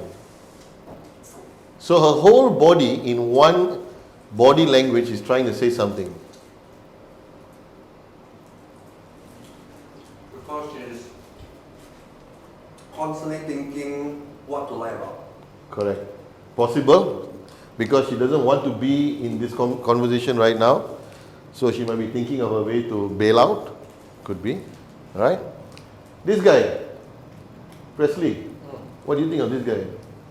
You're in the events section. You deal with a lot of people like this. This guy, kalau jumpa this guy, mean they want to attack you. Yeah. They want to look strong at you. Okay. Desiva, what do you see when you see this guy? When you see someone like gangster? Yeah, bit, arrogant with the way they... Okay. And this gentleman here, he's got a suit, nicely dressed up, and he's got his arms folded, but his facial expression, if you just have a look at it, he's not someone who's welcoming, right? When someone looks at you like that, right? He's got such a stern face, and then it's like, reminds me of my maths teacher in school. Yeah, so okay. Then we move on to this lady. Now, Poker face. poker face, yeah. You don't know what. David, what do you think when you see? Hey, sorry. No, good. You were saying? You don't know what she's thinking. You don't know what she's thinking, huh? Okay, all right, possible. Okay. Anything else? No. Right. David, how about you when you see someone like this? What is your... She's got an interested look, and she wants to know more or something. Yeah. So I'll give you an example of something like this. When someone comes up to you and they're like that, when they come like that, they want to tell you something, but their hands are like this, and then they're like, it shows no openness, like something is going to come up, right? When I come up to you, okay, and I come, do you know what just happened earlier? You know something is up. So you pick up this body language. Okay, when you see someone like that, you know what's going to come up. Okay, so you prepare yourself for that. Okay, this is part of the talk as well, how your customer will come and approach you. Okay, and this guy, the last one, thinks you're stupid, so he's very judgmental. right? And Kong, what do you feel when you see someone like this, Kong? This one, right? No, this guy. This guy. Yeah.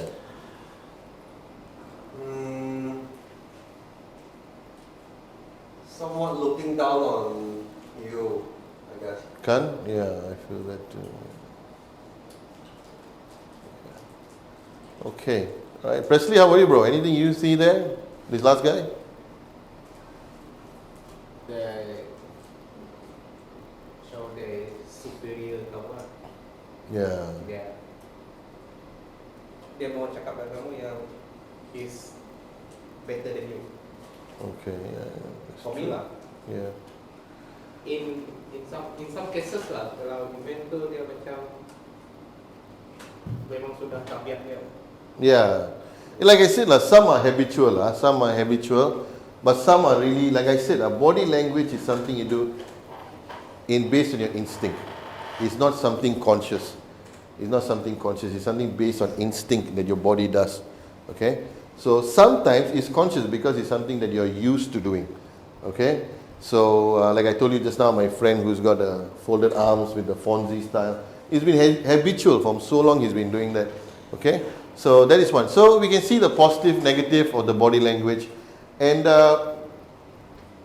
you always have to remember when you look at body language, sometimes it's the first few bits of moments you're with that person, it comes out. Okay? When they come out, is the first burst of expression, you pick that up. Some of it, like what I said, you know, the nail hitting the table, that is something that is prolonged. Then you can see that also. Okay, so you need to see where you are with the customer when it comes to all this. Okay. Now, the importance of good or positive body language. So this is something that I want to impart to you in this training. Okay. Number one, when you use good body language, it makes you approachable. Okay, compared to someone who's got a negative body language. Okay, when you're open, when someone needs some assistance, they know they can look for you. Okay, that is number one. It makes you approachable, especially when we're dealing with our customers. Okay. Number two, it keeps people around you in a comfortable, comfortable presence. Okay. That means when you have a good body language, when you're smiling, your eyes is always attentive, you're listening to them, you know, and you're using good gestures to them, you make that person feel very comfortable. Okay. And when there's comfort, there is trust. Okay, you create that trust. Then they can share with you what's going on. Okay? And then you get to know something more. And this could be something you can use in your personal life. How you use your body language and how you get people to trust you. You need people to trust you so that then you can further do better things for them. You can further understand what's going on with their situation. Okay? If they don't trust you, then they'll start blaming you. You know, but when they have your trust, then they know they can confide in you. Okay? Finally, it provides a higher chance for opportunities. Okay, so just now, if we go back, right? I am going to ask you a question, okay? Now, a guy comes for an interview like this. This is called a first impression, okay? A guy comes for an interview like this, compared to a guy who comes for an interview like this. Immediately, does it create a first impression on you? It does, right? Okay? You realize that some people have taken extra effort to make sure they look presentable to you. And this guy now has a better opportunity compared to this gentleman. Okay? This is not judgmental. This is just something that humans use to trust each other. It's a body language. It goes across the board. Okay? Alright? So, back to this again. It makes you approachable. It keeps people around you comfortable with your presence. It creates an atmosphere of trust. And finally, it provides a higher chance for opportunities. Okay, so before we go into our activity, which is a very short activity, I'll allocate about 2 minutes for any questions that you have regarding body language.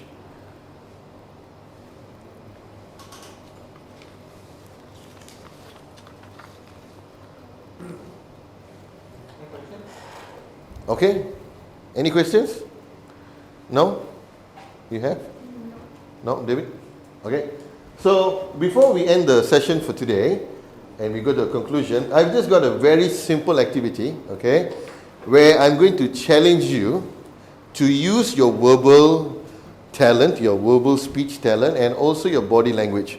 I'm going to give you a scenario, okay, which is it's an impossible scenario, okay? You cannot use a negative term to me. You can't say no, you cannot say cannot say can't be done, you cannot say that. But it's going to be an answer that you're going to say no to me. It's going to be a no. So I'm going to give you your line, and you're going to say no to me by not saying no. So you cannot give me any negative impressions. You got to give me positive impressions. You understand? I mean, you understand? That means now, like say, Jessica, I want you to give me your car now. It's mine from now on. What are you going to answer me? Okay, now answer me without saying no. Something else, but making it positive. 40,000.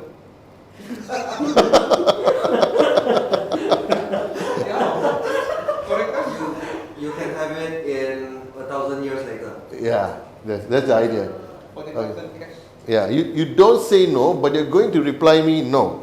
Okay? Or you can turn around and say, I really want to, but my dad asked me first, so I got to give it to him. You never say no to me. You never said no.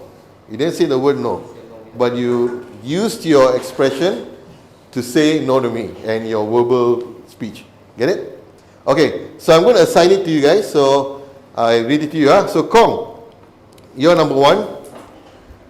I want to drive your car at 300 kilometers an hour on a road full of potholes. A road full of potholes. I repeat again, Kong, this is yours.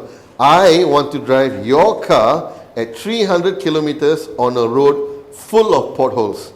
Okay, that's yours. I give you time to think, okay? David, yours is, I want to become, I'm talking to you, so you're going to reply to me. I want to become the next president of USA. All right? Presley, yours, I want to sing in a Bon Jovi concert, but I don't want Bon Jovi there. Okay?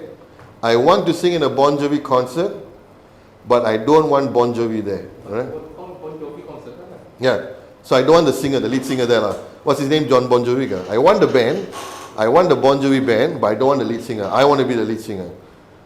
Oh, so you're the singer. Yeah.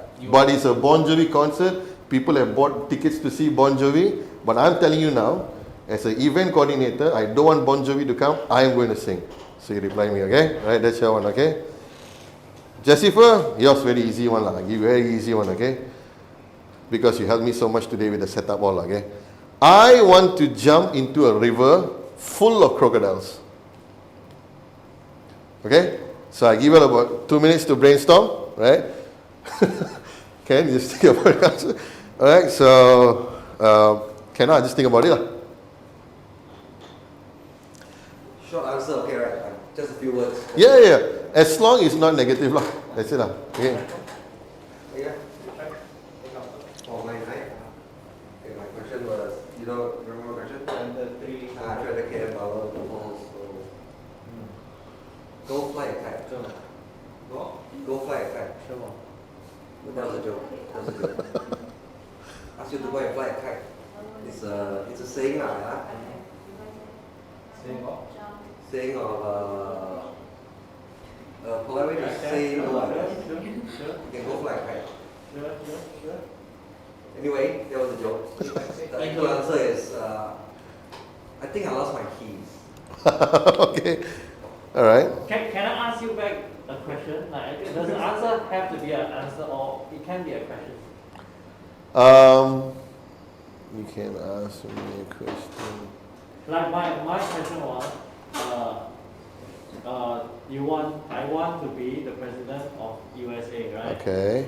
So I want to ask you guys, do you know that the president has the lowest paid salary in the whole world?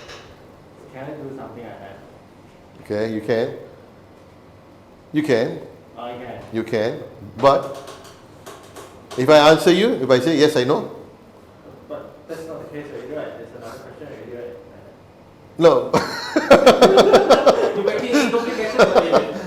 Okay. That's why I'm asking, can it be something, because you said positive, so on the divert thing from being that, so tell me So yeah, okay. You know what? I think David. I think it goes. It goes. Yeah. Yeah? Yeah. I mean, end of the day, like I told you, this whole session is about just brainstorming, thinking out of the box. Okay. Customer service, body language, fundamentals come in different ideas, different ways. Okay. So there's no one way to approach it. Okay. Like I said from the beginning, is whatever I'm imparting to you is the trainings from the experience and from the literature that I had before. Right? So, Kong, your question is, I want to drive your car at 300 kilometers an hour on a road full of potholes. I think I lost my keys. Oh, so that means I can't drive your car. If I can find my keys, maybe. Okay. All right. Thank you. Give Kong a clap, right? Thank you. Okay. Okay, next was Sue. David. David, okay, you. If you want to be the president of USA, okay, then I will tell you that the president of USA is the lowest paid job in the world. It's the lowest paid job in the world. Yeah. Oh, okay, then I don't want it lah. So it's okay, thank you. Okay, thank you, David. All right, okay. I keep you for last lah, Presley. I keep you for last, okay. Jessica, how about you? I want to jump into a river full of crocodiles. Why not jump into that river? It's full of fishes. Okay, so that means I can't jump in this river? No. No. Okay, all right, no problem. But you get the point, right? Sometimes you're faced with a difficult situation where no is the only answer. But if you try hard enough, you can actually reply the customer positively. Even though the answer in nature is negative, you're saying no to the person, right? But you can reply in such a way that you put the person in a comfortable position. Okay? Now I want to jump there. But now you propose, why don't you go here? It's better here. You see? Now you don't let me do what I want, right? But you also provided me with a solution to it. So that's good. All right, Mr. Bon Jovi. Tell us. I answered it professionally. Okay, all right. Okay. Okay, sir. This concert is only for the Bon Jovi full band. As for your request, we can arrange for the future event where you and the band can collaborate to the another event. So as for now, the schedule is already fixed and the pricing already been set, and your schedule of performing also been set. As for your request, we can how do you say that? Create that. Hmm? We can discuss your idea Mm-hmm. on the future project. Okay, very good, very good. Very good. Okay, so that's all we have for today. That the three topics, all right, and we did our activity. Okay, sorry, lost a bit. I'm now planning to do a Bon Jovi concert with Presley already. Okay, so we're going to go to conclusion very soon. So we're going to take maybe a 2 minutes break, and we'll come back for the question and answer and conclusion. Okay, all right.